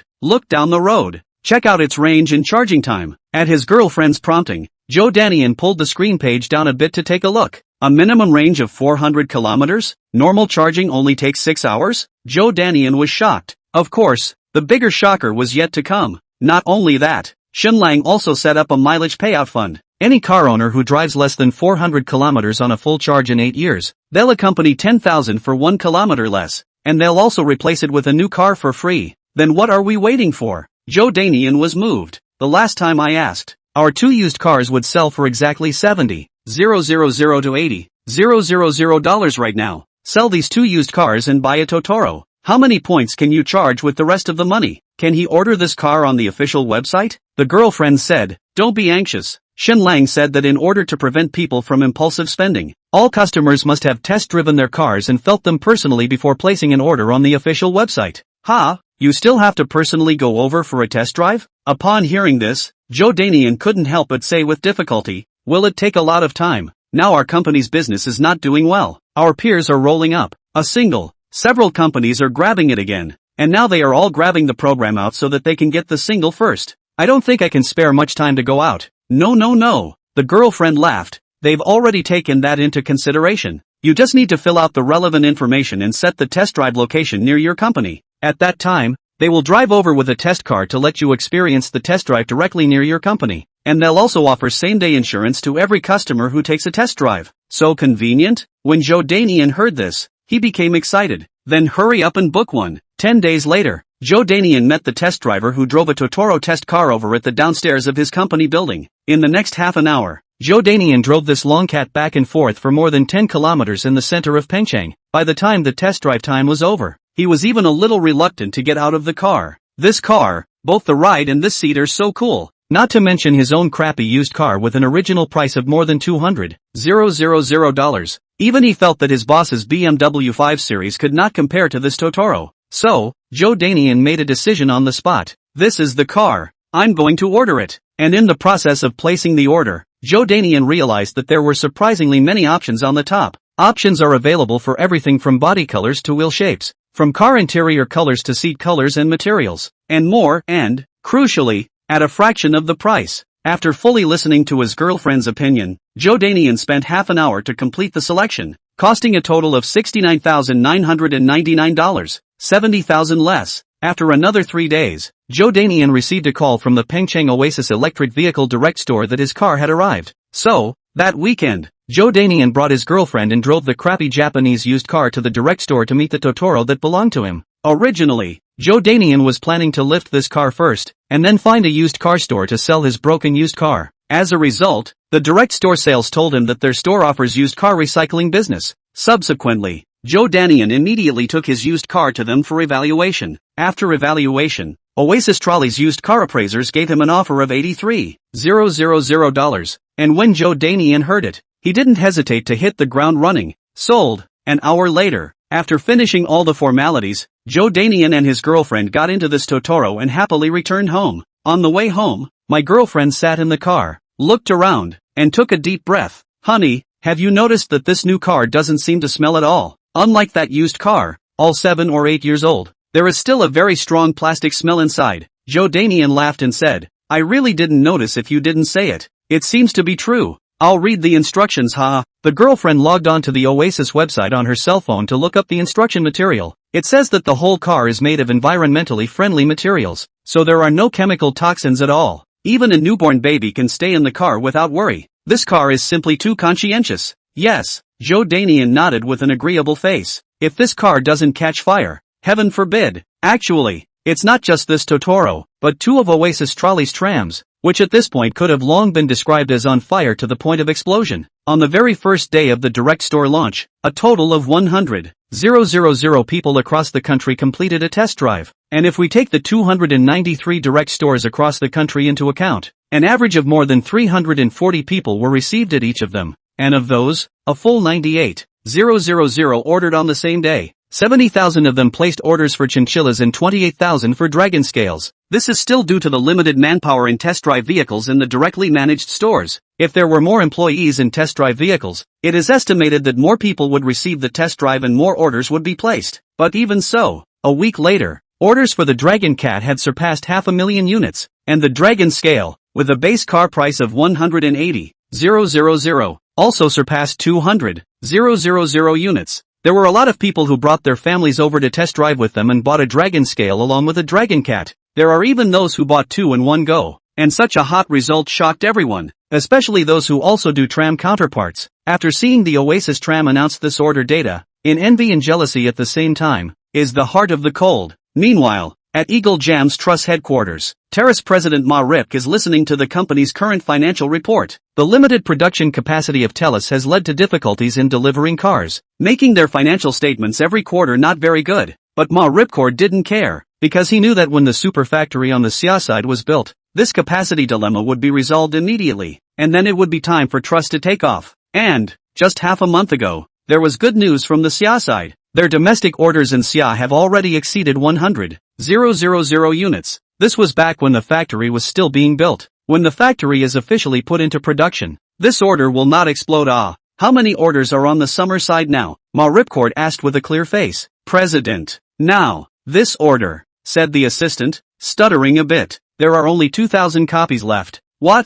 Ma Ripcord's eyes widened as he heard. What's going on? Wasn't there over 100,000 orders half a month ago? Two new trams have appeared over in Xia. Both the range and the price have blown us away. They're selling like crazy over there in Xia, and everyone is returning our orders. Grass. Which company is it? I want to see the details and data of the other model. Soon. The assistant laid out the relevant data and information in front of Ma Ripcord. Musk took a look. Crap. This. With such horrible performance. How the hell can you sell it for such a cabbage price? At this moment, Ma Ripcord instantly wanted to cry a little. Star. Chapter 158, Nanako Cowhide. Shivering traditional car companies. Sure, it's not just Ma Ripcord and all the trolley companies that want to cry. The same goes for other car companies. Daxin Huang is a car salesman at a Volkswagen 4S store. With Volkswagen in the summer country for many years of reputation and brand power, weekdays Huang Daxin does not worry about no customers. The bottom of every month can sell 6 or 7. Encountered at the beginning and end of the year of the golden period.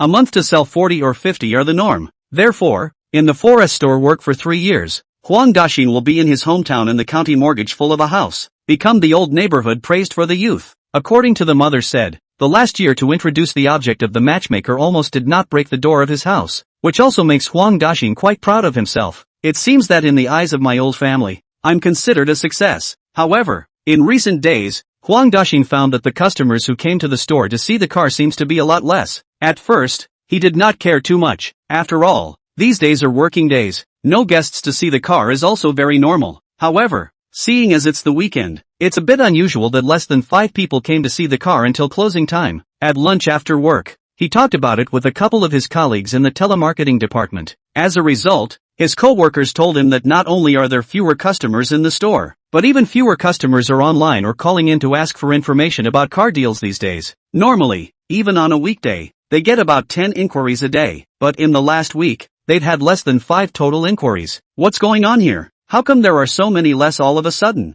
Could it be that Japanese cars or some domestic cars are having a big discount? I haven't heard about it. If there was this activity, the upper group side would have given a notice long ago. Moreover, I've asked a few friends who work in 4S stores of other automobile brands, and they've had far fewer customers coming into their stores lately. What the hell happened this is? As these Volkswagen 4S store workers say, in the past few days, almost all budget car brand 4S stores have all encountered this kind of plummeting customer traffic. For a day or two they didn't care, but it's unusual to see a week-long plunge, even to the point of not even having a single customer in the store for an entire morning during the weekend. So, 4S stores have reported this situation to their own dealer group headquarters. When the automobile dealership headquarters summarized the situation from each 4S store under its own group name, it immediately sucked in a breath of cold air. You know, it's almost the end of the year at this point. With the sentiment that people in the summer country like to clothe themselves in the New Year's Eve, they tend to be most comfortable buying a car at this time of the year. In the past, at this point in time,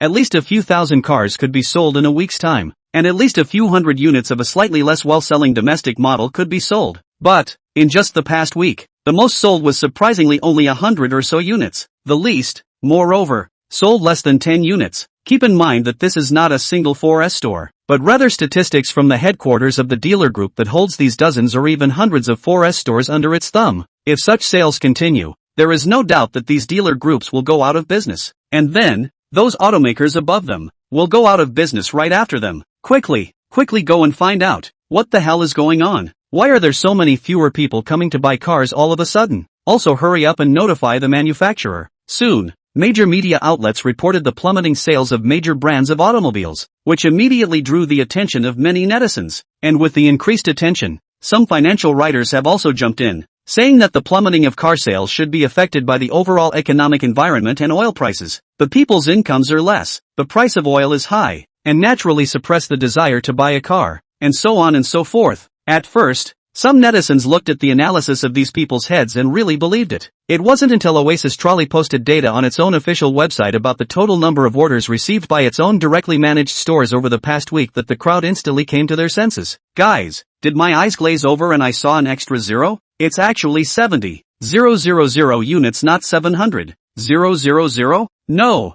brothers, be confident. You read it right. It's 700,000 units. Crap, 700,000 orders a week? Wave brother is killing mad? Wahahaha, Wave brother cowhide. This Nima, 700,000 units sold in just 7 days. 700,000 units were sold in 1 week. It's not going to take minutes to break through 2 million units in a month. 20 million units a year. Crap, it's just too good to be true. Laughing my ass off. Those financial experts also swore that they were analyzing the impact of the economic environment and oil prices. I really believed them, but it turned out to be bull ********. Haha, brother Wave has cowhided ah. Surprisingly, he directly knocked down the sales of all the brands by himself. That's true. Originally, compared to gasoline cars, the shortcomings of trams are range anxiety and inconvenient charging time when traveling far away from home. But now, these two problems have all been solved by Brother Long. What's more, it's cheap and safe, so only a fool wouldn't buy it. That's right.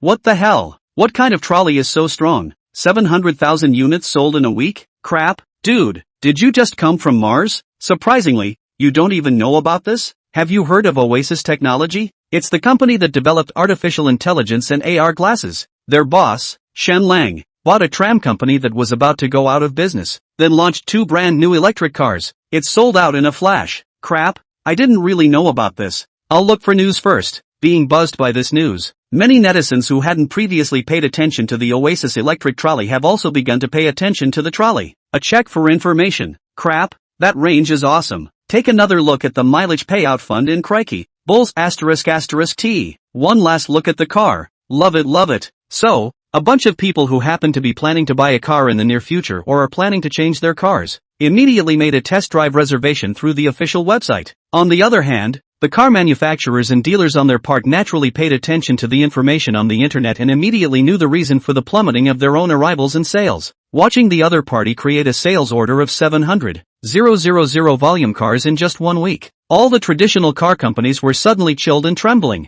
Star, Chapter 159, Internet Scolding. Miracle under the car accident. No way. If we let it grow, there's nothing left for us to live for. Definitely not a sitting duck. Life and death moment. These traditional car companies have begun to fight back. As a result, in the next period of time, netizens saw a large number of posts and videos of black dragons and dragon scale cars appearing on the internet, and some of them were even car reviewers who were well known in the circle of car enthusiasts. They take a dragster or a dragon scale and start picking and choosing all sorts of things, from the car's model appearance, to the headlight center mesh, to the doors and even the wheels. It's just a spray. After spraying the outside, they moved on to the interior and sprayed the seats. It's important to realize that everyone's 5 senses feel differently. Some people find this color styling beautiful and some don't. Some people find the seats harder and more comfortable. Others find them softer and more comfortable. Even if you know that these people are just deliberately hacking, you simply can't do anything about them. Before that, all the traditional car companies have also suffered from such things, suffered from such pain, and now,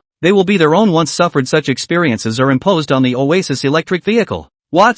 You're telling me to do unto others as you would have them do unto you? Ha ha, what the hell was that? It was just a pity that this time, they had obviously picked the wrong opponent. It is important to realize that 80% of the people who like the Oasis trolley are girls, and these girls are usually very much into the internet. When they saw that the car they loved like a baby had been hacked like that by a bunch of uninformed car critics, all of them had a little temper tantrum. Who is this guy? Obviously such a cute Totoro, but he's scolding him for nothing. It's too much. This guy must have received black money from someone to purposely come here to blacken our Totoro, the car that I love like a baby, but you sprayed it like a piece of junk? So you are scolding me for not having a good eye? Oh, sisters, say nothing more. For the sake of our Totoro, punch him. At one point, hundreds of thousands of female car owners went wild, and it took minutes to trash the posts of the car hacks. That's not enough. Some knowledgeable female car owners know that these car hackers would never hack Longcat for no reason. There must be a gold master behind them. So, one by one, they began to rummage through the past statements of these car hacks. Some of the newly registered Merc accounts are fine. There is no record of any past messages. But those car review people, the internet can be full of their car review videos and work. The female car owners went from one to another, but any time they saw which car they were praising, they were directly regarded as the gold master behind the scenes, and then grabbed it and gave it an output. Can you imagine what it's like when hundreds of thousands of people collectively curse a particular brand of a particular model as garbage on the internet? 3 people can become a tiger. These hundreds of thousands of people can directly become a spirit. And among these hundreds of thousands of female car owners, there are so many of them are still the backbone members of some celebrity fan groups. These guys know a lot about data, charting and the like, and are well aware of the importance of data and charting for a manufacturer in the age of the internet. So, with their greetings, hundreds of thousands of sisters instantly rushed into some car dating platforms and began to madly give those cars low scores, and then also went on the 315 platform to start all kinds of complaints. Not only that, they also posted a soft article on all major social media platforms to all the female compatriots in a girl's taste to understand what kind of car driving a man is not worth relying on, and then listed a dozen cars on it. Soon, the following got hundreds of thousands of likes, and more than 100,000 people showed up to say that their ex-boyfriends drove this car and then cheated on them. When the traditional car companies found out about this, they were all confused. Grass, what's this? Why did our word-of-mouth score on the internet drop right down to 1 point? What's the situation? In one day, we had over 10,000 more complaints on the 315 platform? The AXIC even called to question us. Crap, what the hell is this scum must drive car list? Why is our car on this list? And what kind of car does this girl most definitely not choose to be in a relationship with a guy who drives one? How the hell are all the cars under our company brand? After a bit of chicken scratching, these traditional car companies have finally figured it out. It turned out to be a group of female Totoro owners angry that their favorite cars had been hacked, and then launched an unsolicited counterattack. Sell you to this situation. This group of traditional car companies are all dumbfounded and have a hard time. Got it. Looks like you can't hack the face value of this car. Hacking the face value of this car would be hacking the aesthetic level of these female owners. After a wave of urgent deliberation, these traditional car companies immediately let the gang of professional car hackers begin to grasp the performance of the Oasis electric car began a wave of black. So, soon, the wind of black reviews on the internet for the Oasis EV shifted from face value to performance all of a sudden. What's more, it goes straight towards the vehicle's range. A few egregious ones have intentionally loaded their vehicles with more than 200 pounds of weight beyond the vehicle's stated maximum load capacity, and then drove like crazy all day on the potholed roads of the countryside, and eventually managed to get a range of 380 kilometers on a full charge. The guys then took this video and went on an online hacking spree against the Oasis trolley while claiming a $200,000 mileage payout from the Oasis trolley. It's just that, to their wildest dreams, the artificial intelligence installed in the Oasis trolley does not only have an assistive function, but it also records all the usage conditions of the car itself and its owner's operation. After receiving the mileage claims from these individuals, Oasis trolley staff immediately looked at the condition and operation of the respective vehicles, then immediately called the police. As the evidence was overwhelming, the men were soon arrested and charged with fraud, because their fraud amounted to as much as 200,000. And they also sent videos everywhere maliciously abrasion Oasis electric car. The plot is very serious. Coupled with the Oasis electric car is not willing to issue a letter of understanding, directly set a sentence of 10 years in prison. The whole process of this wave, from police report to arrest to prosecution, took less than a week, and it was a complete deterrent to those who wanted to make a wrong move. In addition to this, Oasis electric vehicle didn't just sit back and wait. They directly announced to the public that they would recruit 100 owners of Dragon Cat or Dragon Scale to organize a 1-month self-driving tour of the entire country of Xia, with all travel expenses, including the vehicle, borne by Oasis electric vehicle. Over the course of the month, they'll be traveling around the country in Totoro and Dragon Scale, and broadcasting live the entire time. Let everyone enjoy the magnificent mountains and rivers of the motherland. At the same time, visualize the performance and stability of the Longcat and Longscale trams. The news was an immediate sensation all over the internet. Crap,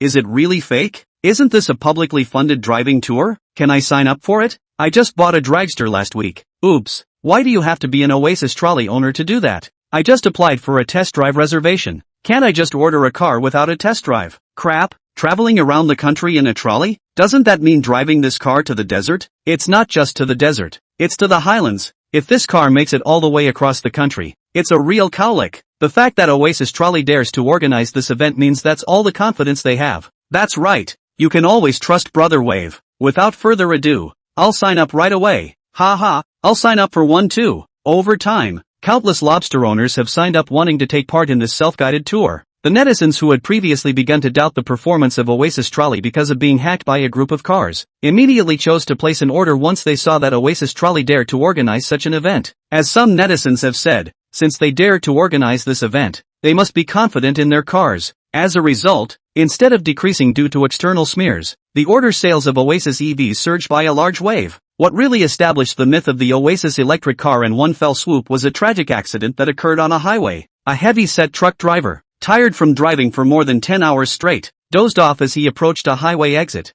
failed to slow down, and crashed hard into a small car waiting in line to exit the station. The speed and the fact that there were also some set of trucks parked at the front of the line caused a couple of small cars in the center to get squeezed hard. When the surrounding witnessed all this crowd have got out of the car to rush over, they will see the vehicle is sandwiched in the middle of the vehicle has all been crushed into scrap metal, along with the people inside has also long been dead. It's over. They're all dead. Just as the crowd was mourning for these innocent lives, a sudden cry for help came from the pile of car accidents. Help us! Quickly come to the people! Help us! Hearing this cry for help, the spirits of the surrounding crowd shook. What? There are still people alive? Immediately, they all rushed into the pile of automobile debris, following the sound. Finally, a car of a relatively intact model was seen inside several crashed and mangled cars, and inside, there were 3 other people, although the front end of this automobile had also all crumbled apart, and all 4 wheels were broken and crooked. The main structure of the automobile surprisingly remained intact, and even the A-pillar of the automobile didn't have a trace of deformation, and it was this strong body structure that held the lives of the family of 3 in the car, only because this car was crushed too much inside. The surrounding crowd did not have the tools to bear,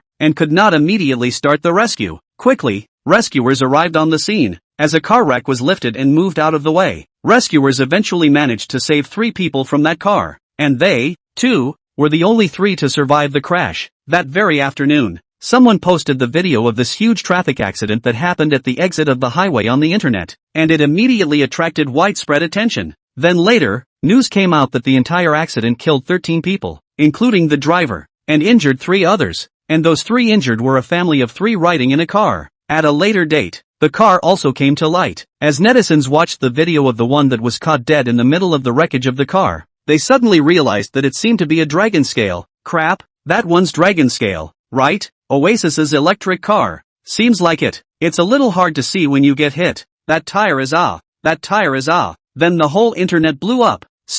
Chapter 160, Sales Blowing Up. Major car companies are in tears. Crap, it's really a dragon scale electric car. Cowhide. This NEMA dragon scale is bullish. The entire main frame of the car hasn't deformed at all. Crap, so Brother Wave really didn't brag at all. He said right at the conference that he would let Dragon Scale guard his family's safety, and it really turned out to come true. Shortly afterward, a topic called #DragonScale creates car accident miracle # rushed onto the hot searches of all major online platforms, and in a very short period of time, it dominated the #1 position on all hot search lists. Soon, though, such hot takes also attracted a bunch of barbs and car hacks. Can the wave blowers give it a rest? Which one of your eyes can tell this is a dragon scale? This nigga. It's crashed into a basket case, and there's no way anyone can tell this model. I'm so close to looking at it with a magnifying glass that I can't even see how this car resembles the dragon scale. As for that tire, it's already rolled this far, and you're telling me it's dragon scales? Brainless blowing at least have a limit. Okay, dragon scale is an electric car. It uses batteries. Do you know what the safety hazard of batteries is? It can't be crushed or hit by gravity. Otherwise it's very likely to explode and catch fire. This is a problem that all batteries can't avoid. Now you're telling me that this car that's been smashed to pieces is a dragon scale. Are you telling a joke? Ha ha ha. Well said. Brainless wave blowers. Are you stupid now? Please ask your so-called wave brother properly before you blow next time. Is this dragon scale resistant to collision? The owners and fans of Longcat and Dragon Scale were exasperated in the face of the cynicism of this group of car hacks and barflies. You guys are blind. Can't you see that there's a tire underneath the car? That wheel is 100% Dragon Scale's tire. Don't argue with this bunch of barbarians. It's pointless. After all, they probably can't even afford Dragon Scale, so how could they possibly know what Dragon Scale's tires look like? Even if you can't afford a Dragon Scale, what about a Totoro? The basic wheels are the same for both chinchillas and Dragon Scales. Oh well, they probably can't even afford a chinchilla. Ha ha ha ha ha, a bunch of poor bastards. Which friendly company found the water army again? Remember to look for me next time. I want to earn some living expenses too. Hee hee. These people look like they don't know anything about green source electric cars at all. But anyone who has gone for a test drive surely knows that whether it's the Dragon Scale or the Dragon Cat, the battery they use is a new type of battery developed by green source technology itself. And it doesn't fear impact and extrusion. And there's no risk of spontaneous explosions or spontaneous combustion. Haha, that's right. The test driver goes over the basics as soon as you get in the car. This battery was introduced as a key point. So it's just a bunch of poor bastards who can't even afford Totoro. Poor you paralyze. Only you poor people will drive some bull asterisk electric car. I'm driving a Rolls Royce. Why would I care about a bull asterisk electric car? Batteries that don't spontaneously combust and explode? Ha ha ha ha ha. I'm laughing my ass off. Even the world's top few battery companies don't dare to boast that their batteries won't spontaneously combust and explode. And now you're telling me that Oasis Technology has developed a new type of battery on its own? Ha ha ha ha ha. I'm laughing my ass off. Where did Oasis Technologies get a battery manufacturing plant? Oh right. It's the acquisition of several battery factories that are about to close down, right? So you're trying to say that Oasis Technology has produced a new type of battery that isn't afraid of extrusion and impact with those closed down battery factories? Then the question arises, if those battery factories really have this technology, why would they still close down? Ha! It's normal. Wave blowing. It's so brainless. It's just a bunch of brainwashed fans. Brainwashed your ass. So, a scolding started again. Just as the two parties were trading insults, the traffic inspectorate where the crash occurred issued a detailed police notice. The cause of this accident is simple, a major traffic accident caused by a fatigued container driver, only because the driver himself has died in the crash. The follow-up work is still mainly centered on the aftermath of the accident, especially to appease the families of the dozen or so innocent victims who died tragically in the crash. Apart from that, the traffic inspectorate also made special mention in the notice of a family of 3 who were lucky enough to escape death in the crash, saying that after examination in the hospital, the family of 3 had only sustained some minor injuries and were not seriously hurt. At the same time, we are also concerned that the current network is more concerned about the vehicle driven by this family of 3. Here also make a special note that the vehicle driven by this family of 3 is from the Dragon Scale electric vehicle under the umbrella of Oasis Tram. This police notice from the traffic inspector's office has got owners and fans of Totoro and Dragon Scale completely excited. Crap, nesting in a big groove. What did I say? I told you this car was Dragon Scale. Wahahahaha. The who? The barflies. Did you see that? The Inspector General's office has issued a notice proving that it's Dragon Scale. Wahahahaha. Garbage barbarian. Why don't you guys just bleep me again? What? Why don't you talk now? Are you mute? Jump for me again. Only, in the face of irrefutable facts, those car blacks and barbers have long since shrunk their heads one by one and become shrunken turtles. So how can they possibly still make a fool of themselves and send up their faces? Without these mood-altering car-hacking barflies, the entire internet was instantly harmonized. At the same time, the number of test drive reservation applications on the official website of Oasis Tram has also seen the biggest increase since the opening of the reservation application function in just 1 hour. The official website of Oasis Tram has received 3 million test drive reservations. In the 293 directly managed stores, those employees who are responsible for welcoming the arriving customers are even busier than ever, and they don't even have time to go to the restroom. Then all the other car companies cried. After all, the entire automotive market is out there. And when the Oasis trolley people blow up, that means the popularity of the rest of the cars plummets. After the traffic inspector's office made it official that the car that protected a family of 3 from this tragic crash was officially a Dragon Scale electric car from Oasis Trolley. Just a small time, the light of the Yongchang Volkswagen 4S store received no less than 10 customers called for withdrawal. What? If you back out, you don't get your $5,000 deposit back? It's a take it or leave it. I'm with sparing my life compared to $5,000. Big deal. I'll just bring up a base model Dragon Scale. It's only 180k. Volkswagen 4S store sales sad face carrot. This is true of the Volkswagen 4S store in Yongchang, as well as other 4S stores around the country. That very evening, dealers of all major car brands took a look at all the information that had been summarized on the day's chargebacks, crying, wait until the major car manufacturers receive the information from the major dealers who have reported back orders. All in tears. Star. Chapter 161, New Time Trader. Transformers? Damn. Why is that? Why is that Dragon Scale so strong? Why aren't the Oasis Tram's batteries afraid of crushing? Why aren't the Oasis Tram's batteries afraid of impact? Faced with dire circumstances from massive backorders and plummeting sales, these car companies are finally beginning to face up to the Oasis Tram, which they had previously belittled and ridiculed. Soon, a Totoro or Dragon scale appeared in the automotive research centers of these car manufacturers. By breaking down and examining the vehicle, they were shocked to discover, not only do these two cars use boron steel for more than 60% of their body structure, but more importantly, in the most critical ABC struts and chassis structure, they use a unibody structure that is completely different from that of the Blue Star. It was this unibody construction, completely different from the Blue Stars, coupled with a large boron steel wrap, that withstood the devastating impact of that heavy truck. And this, however, was only the beginning of their shock. In the actual driving test, they found that the Oasis Tram's intelligent assistance system can not only actively brake and avoid the unexpected situation that occurs in front of them, but even have active avoidance function for the situation that the rear is crashing over in a hurry. In order to test the limits of this active avoidance feature, they even simulated the speed of a momentum-building vehicle to hit the Oasis Tram in front of it during a high-speed exit accident. As a result, they then saw that the Oasis bicycle, which had already been started, had directly made a start drift and avoided the impact. This means that if, at the time, that Dragon scale at the scene of the incident had not been in a queue of vehicles because it was in a queue of vehicles, it is highly likely that it could have actively avoided moving away from the vehicle behind it. These car manufacturers then proceeded to recreate the entire scenario of the Telltale crash scene 1:1, placing vehicles in front and to the left and right of the Oasis trolley before arranging for a heavy truck to come barreling in from the rear. Then, under a grueling crash, all the other vehicles were all smashed into scrap metal, and only the Oasis Tram, still preserving the complete body frame structure, ensured that the test dummies inside were unharmed. Through the slow replay afterwards, they found that although the Oasis Tram was unable to dodge due to space issues, it instantly reoriented itself to maximize a cushion in the split second before it was hit. When this result came out, all the manufacturers were shocked. They had never dreamed that there was such an active avoidance system in this world. So is that what this AI assist system is really for? Could be. Why has the Oasis trolley ever disclosed this powerful feature to the public at all? I'm afraid they'd sell more if they were publicized. But on second thought, it's a good thing they didn't make it public. Otherwise, how would they live? While celebrating, the major manufacturers have been busy putting a gag order on their own fellows, forbidding them to publicize this matter, and even ordering the operators to destroy all the videos on the spot to avoid spreading the word. However, what they have never dreamed of is that there are still a few iron fans of Shenlang and Oasis technology within their own batch of core employees. They quietly backed up the video and uploaded it online. This test video has once again set the internet ablaze. Wah!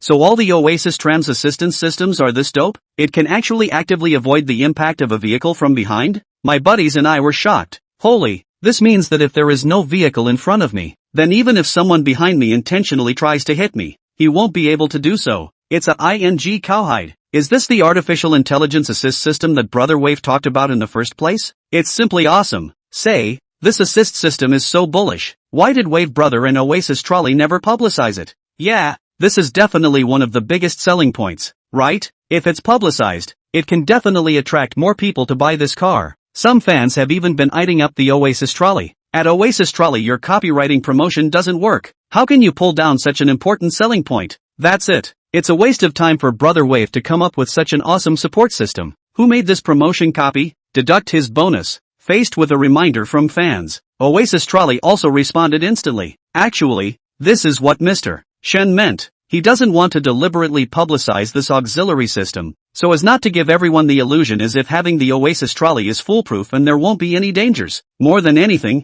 he didn't want everyone would use the assist system. Not using it would mean that everyone would not be involved in such a car accident and would all be safe and sound. And in the event of a crash like a high-speed hit and run, that assist system will activate itself to help the car owner avoid the biggest threats. Of course, the instructions related to these auxiliary systems are actually found inside the car's instruction manual, so you can take a look for yourself if you're interested. As a final reminder, no matter what kind of car it is, it's impossible to infallibly guarantee the safety of the owner. And the same is true for us at Oasis Trolley. So even with this assistance system, we still hope that everyone can drive carefully and safety first. The Oasis Trolley's passage has touched the hearts of countless owners and gained the goodwill of many passers-by. Oi! Compared to the Oasis Tram, certain car companies that talk about safety every day should really be ashamed. Yes, it is. What era is this? Still bragging one after another that they are the safest cars in the world. Don't even think about it. Which vehicle at the same price point doesn't have the same level of safety? They boast daily about the low rate of deaths among their own owners, but they don't tell everyone how many cars they have on the market.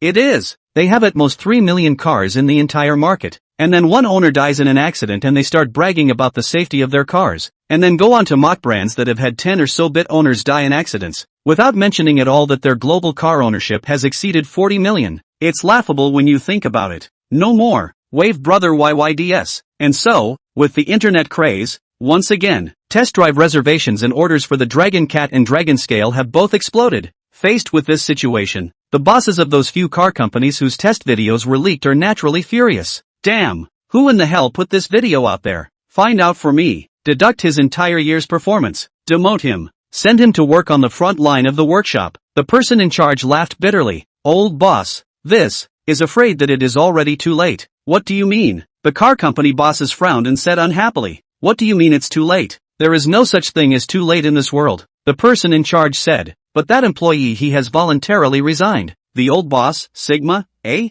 The old bosses were instantly pissed off. Just as the entire automobile industry was thrown into turmoil because of the Oasis tram, Shen Lang, who was the originator of all this, was once again leisurely lying on the lazy sofa at home, teasing the Swallow family while chatting with Dai Fei. In 2 days, it's this guy's big day. As the wedding date approached, this guy actually started to get nervous, which resulted in Shen Lang having to spend time every day to call and calm him down. Right after talking to Dai Fei, a message suddenly came from the trading space. You have a friend match request. Shen Lang's spirit was shaken. With a thought, he immediately appeared within the trading space. Agreed. As Shen Lang agreed, a paragraph of text once again appeared on that huge screen. Your friend Optimus Prime has sent you a video invitation. Please accept it? Accepted. With the video connected, a huge steel-like figure appeared in front of Shen Lang. Looking at this huge figure in the screen, Shen Lang couldn't help but widen his eyes. This Nima, isn't it just Transformers? Star. Chapter 162 Transformers about to be exterminated? Optimus Prime's request. At this moment, this huge figure that appeared in front of Shen Lang was covered with metal. Oh no, not the package, that's the metal. That huge body, huge iron fists, huge iron arms, huge steel head. It was simply a living transformer. Only at this point, the shapeshifter didn't seem to be in very good shape, only to see that his torso was pitted. Many parts even had marks left by the bombardment. And in his chest there was a huge crack running through the entire chest, revealing gears running inside, as well as an object like a ball of light that was glowing with a reddish light. On top of that, his right arm was missing, as if it had been ripped off hard and flush with a huge force, and there were still occasional bursts of sparks coming from that shoulder break. Although the other party was a mechanical life form, Shen Lang clearly saw that the moment the other party saw himself, an expression of disappointment actually appeared on that face full of steel. Hello, Mr. Prime 1. Why do you seem disappointed to see me? Shen Lang pointed at his broken arm and said, you seem to be in a bad state. I wonder if there's anything I can do to help you. Hello, Mr. Wave. The mechanical lifeform named Optimus Prime let out a low voice. Please pardon my rudeness, for I am so eager to meet a time and space merchant who is also a silicon-based lifeform, and by the looks of you, I assume you're a carbon-based lifeform? Prime 1 said emotionally, I'm afraid you're hardly going to be able to help me. The basic structure of the body, the resources and energy available to sustain life are completely different for different lifeforms. All items that are panacea for carbon-based lifeforms are simply useless for silicon-based lifeforms, and items that can extend the lifespan of silicon-based lifeforms and improve their status are equally ineffective for carbon-based lifeforms, and may even turn into poisons. This was also the experience Optimus Prime had accumulated in the year since he had become a time trader. Over the past year, he'd matched 12 time traders, the vast majority of whom were carbon-based lifeforms. He had traded the raw materials he needed for energy to the other side, hoping to obtain resources from the other world that would allow him to extract energy. But time and time again the hopeful trade ended up reaping disappointment. The worlds where these carbon-based lifeforms are located simply don't have the energy resources they need. Maybe it's not that there aren't any. It's just that these carbon-based lifeforms haven't discovered those resources at their current level of technology. And although the worlds where the only 3 silicon-based lifeforms of the time and space traders were located had the resources he needed, due to the fact that the technological and civilization development levels of the worlds they were located in lagged far behind his worlds, if he wanted to get help through them, he would have to raise their technological levels to about the same level before he could do so. However, due to the fact that the communities on their side were losing the war, They had already been forced to withdraw from the major survival bases, and could only hide in remote areas to rely on sneak attacks on the enemy community's strongholds to obtain supplies and all kinds of materials, resulting in the fact that they were simply not able to provide them with a sufficient amount of technology and production equipment. From the looks of it, it would take at least another 100 years for the world where those 3 silicon-based lifeform time traders were located to develop enough technological power to help them. But, judging from the current situation of the war, the hope that one's own community could even last for a year was a bit slim, so how could one talk about 100 years? Looking at the Prime 1 pillar who looked lost and even a bit desperate, Shenlang smiled and said, "Mr. Prime 1 pillar, there is a saying in the world I am in that everything is possible. If you don't say it, how do you know that I can't help you?" Hearing Shenlang's words, Prime's spirit was slightly shaken. "I need energy. Lots of energy," Optimus Prime said while pointing his only remaining hand at his chest. And then a curtain of light was projected from the fiery red sphere on his chest. Shenlang saw that on this light screen, 2 percentage values were being displayed, one for 33% and one for 60%. In the past week, we have also tried everything we can to sneak up on the enemy's supply lines and raid their energy factories, but the energy gained is still not enough to supply the entire clan. I only have 33% of my energy left right now, and if I can't get it replenished in time, then I'll go into hibernation in 3 days. The rest of my clan is similar, but now, the enemy has started a siege against us, and once we run out of energy, that means that we will be completely exterminated. Energy? Shenlang thought for a moment and took out a set of graphene solid-state battery packs that Master Saul had refined with alchemy from his spatial ring, and asked, "Can a battery pack like this one that can provide electrical energy?" Electrical energy? Optimus Prime's 2 bulb-sized eyes suddenly flashed. "Mr. Wave, has the carbon-based lifeform you're in developed into an electrical energy civilization?" "Sort of." Shenlang nodded. "Can I try?" Prime asked. "It's okay." Shenlang nodded in agreement. Considering the other party's reminder, Shenlang was afraid that 1 set of battery packs would not be enough, so he simply took 7 more sets out, adding up to a total of 8 sets, and traded them together to Prime 1. These 8 battery packs, if used in an electric car, could be fitted with 4 long cats, or 2 dragon scales, and could achieve a range of 2,000 kilometers at full load standards. With the transaction completed, Prime 1 instantly extracted the 8 solid-state battery packs, then picked up 1 set and brought it to his mouth, sucking on it as if he were holding a straw and drinking a drink. Shenlang, Sigma, eh? Before Shenlang could return to his senses, he saw that on that projected light screen, the 33% value belonging to energy began to jump. 34%, 36%, 39%. As Optimus Prime accelerated his sucking action, the energy in his body was rapidly returning. By the time the 4th set of battery packs had been sucked up, Optimus Prime's energy percentage was directly at full value. At the same time, Shenlang also noticed, as Optimus Prime's energy reached its full value, the huge crack on his chest began to start healing at a speed visible to the naked eye, and as the crack in his chest healed, the value on that light screen that originally showed 60% began to jump upwards. Obviously, this value should mean something like a torso health value or an intactness rate or something like that. However, compared to the crack in his chest, his broken arm did not show signs of recovery. Merely the sparks that were originally flickering went out. Obviously, the full value of the energy, while it could heal the wound on Prime 1's chest, could not revive the severed limb. This energy is fantastic. At this moment, the Prime Pillar, whose energy had reached full value, changed his previous low mood, and an excited expression even appeared on that steel-cast face. "Mr. Wave, the purity of the energy contained in this battery pack is very high. It's even higher than the purity of the energy blocks produced in our side supply factory." Mr. Wave. After a short period of excitement, Prime Pillar suddenly shortened his body and knelt on one knee in front of Shenlang. "I have a request. I hope you can help me save my clan." This kneeling of Optimus Prime took Shenlang by surprise. Shenlang immediately said, "Mr. Prime 1 Pillar, you don't have to be like this. Just say what you want me to help with. There's no need to be like this." Under Shenlang's persuasion, Prime Pillar finally stood up and said, "I hope you can provide a large amount of batteries to help all my clansmen recover their energy. Only in this way will we be able to break through the enemy's siege and gain a glimmer of life." "This is no problem." Shenlang nodded without hesitation upon hearing this. "How many sets of batteries do you need?" Prime 1 said, "We have over 1,000 of our clan members left now, and based on the amount of energy this battery can supply, we'll need about 4,000 sets." 4,000 groups? Shenlang shook his head as he listened.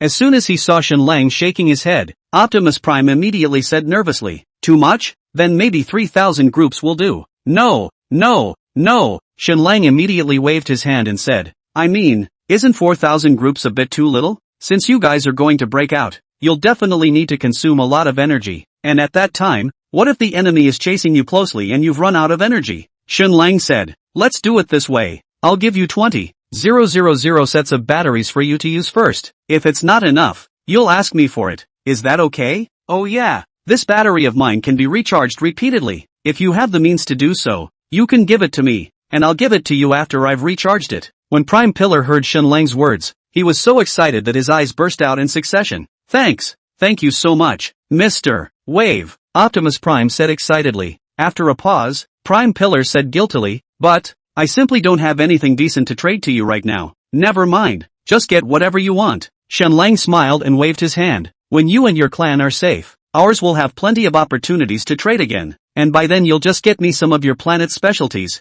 Oh right. Xunlang suddenly remembered something and took out a hive ring. Mr. Prime 1 Pillar, this is a gadget of mine that has camera and realm functions. I'm quite curious about your world. Do you think that if it's convenient for you, when you go back, can you help me film the situation on your side? Yes. Optimus Prime nodded in agreement without hesitation. In the end, Optimus Prime exchanged one of his shields with Xunlang for 20,000 sets of graphene solid-state batteries and a hive ring. Of course, all of these things were stored in a space ring traded by Xunlang. After Optimus Prime extracted this spatial ring, he immediately couldn't wait to leave the trading space. Mr. Wave, I'll give these batteries to my clansmen first. I'll contact you after my clansmen are safe. Xunlang nodded. Well, be safe. The screen flickered and Prime disconnected the video. Afterward, Xunlang extracted the shield from the trading channel. With a blur before his eyes, Xunlang saw a huge shield as big as a round table appear before his eyes. Xunlang, this Nima, such a big shield. Even if one could play with it after wearing nano armor, it wouldn't look good,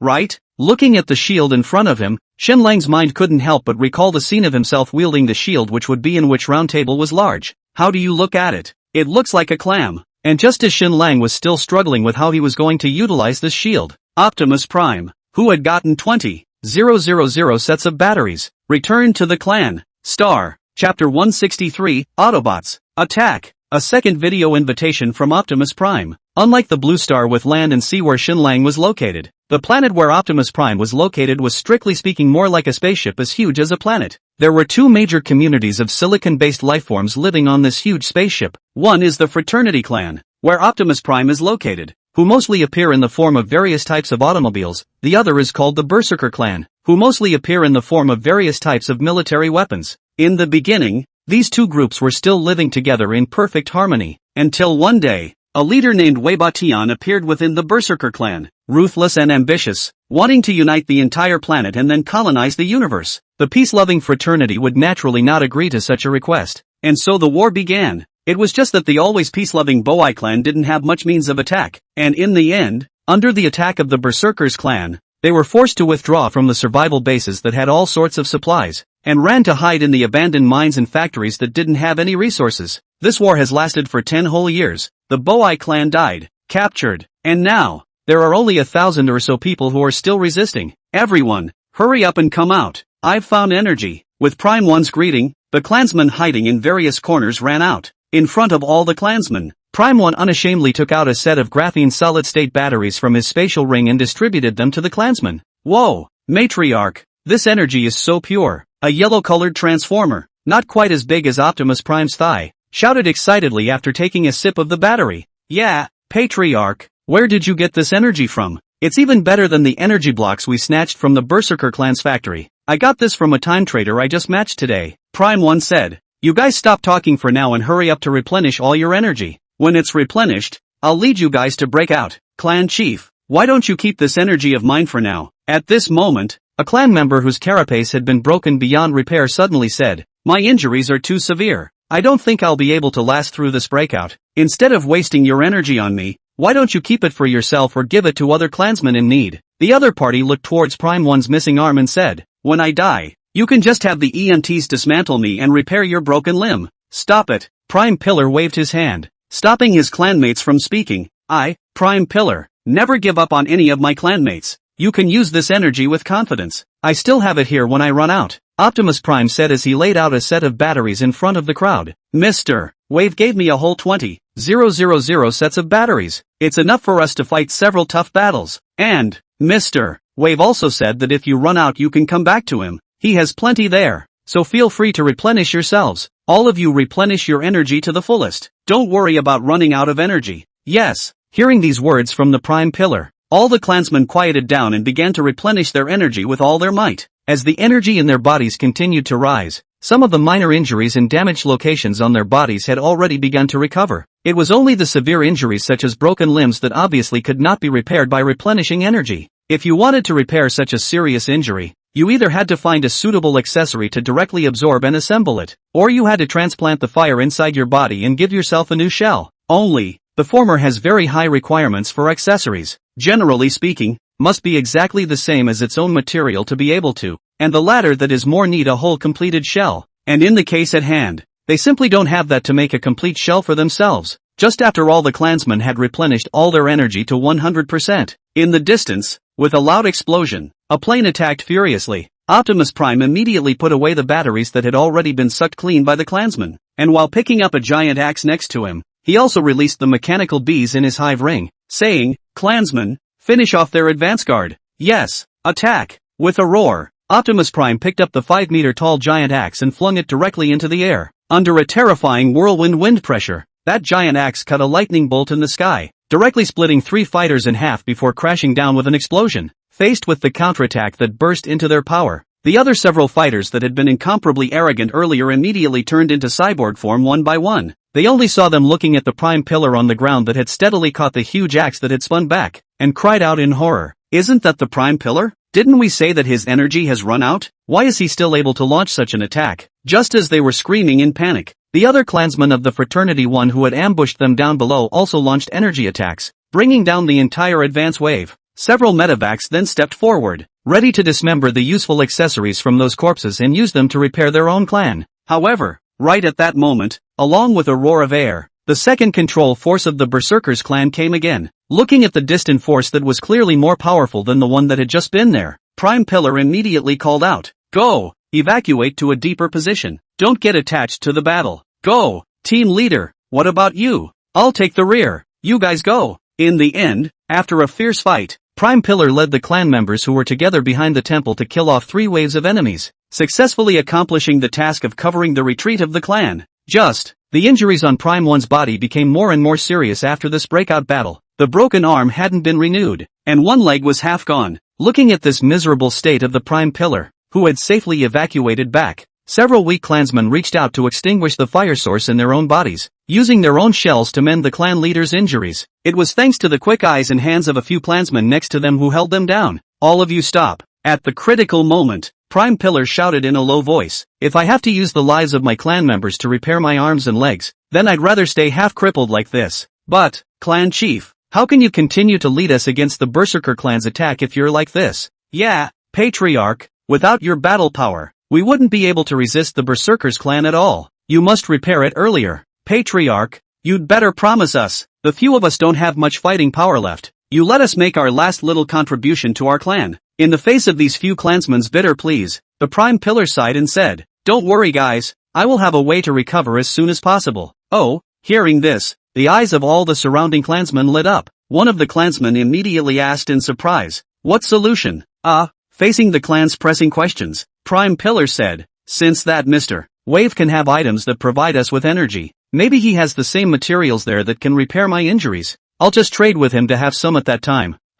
Right. Upon hearing this, the clansmen suddenly came to a realization. "Matriarch, then go inside and ask." "Right, Patriarch, there's no time to lose. You hurry up and enter the trading space." Under the urging of the clansmen, the Prime Pillar had no choice but to enter the trading space. In fact, despite what he said, he had no bottom at all in his heart. After all, in his opinion, Mr. Wave, a silicon-based life form, was already remarkable for being able to develop an electrical energy civilization. So how could he still have steel applicable to the material of his own carapace? But, right now, there seemed to be no other choice but to be able to ask for help like Mr. Wave. Thus, with a hint of apprehension, Prime Pillar once again sent a video invitation to Shun Lang, *______.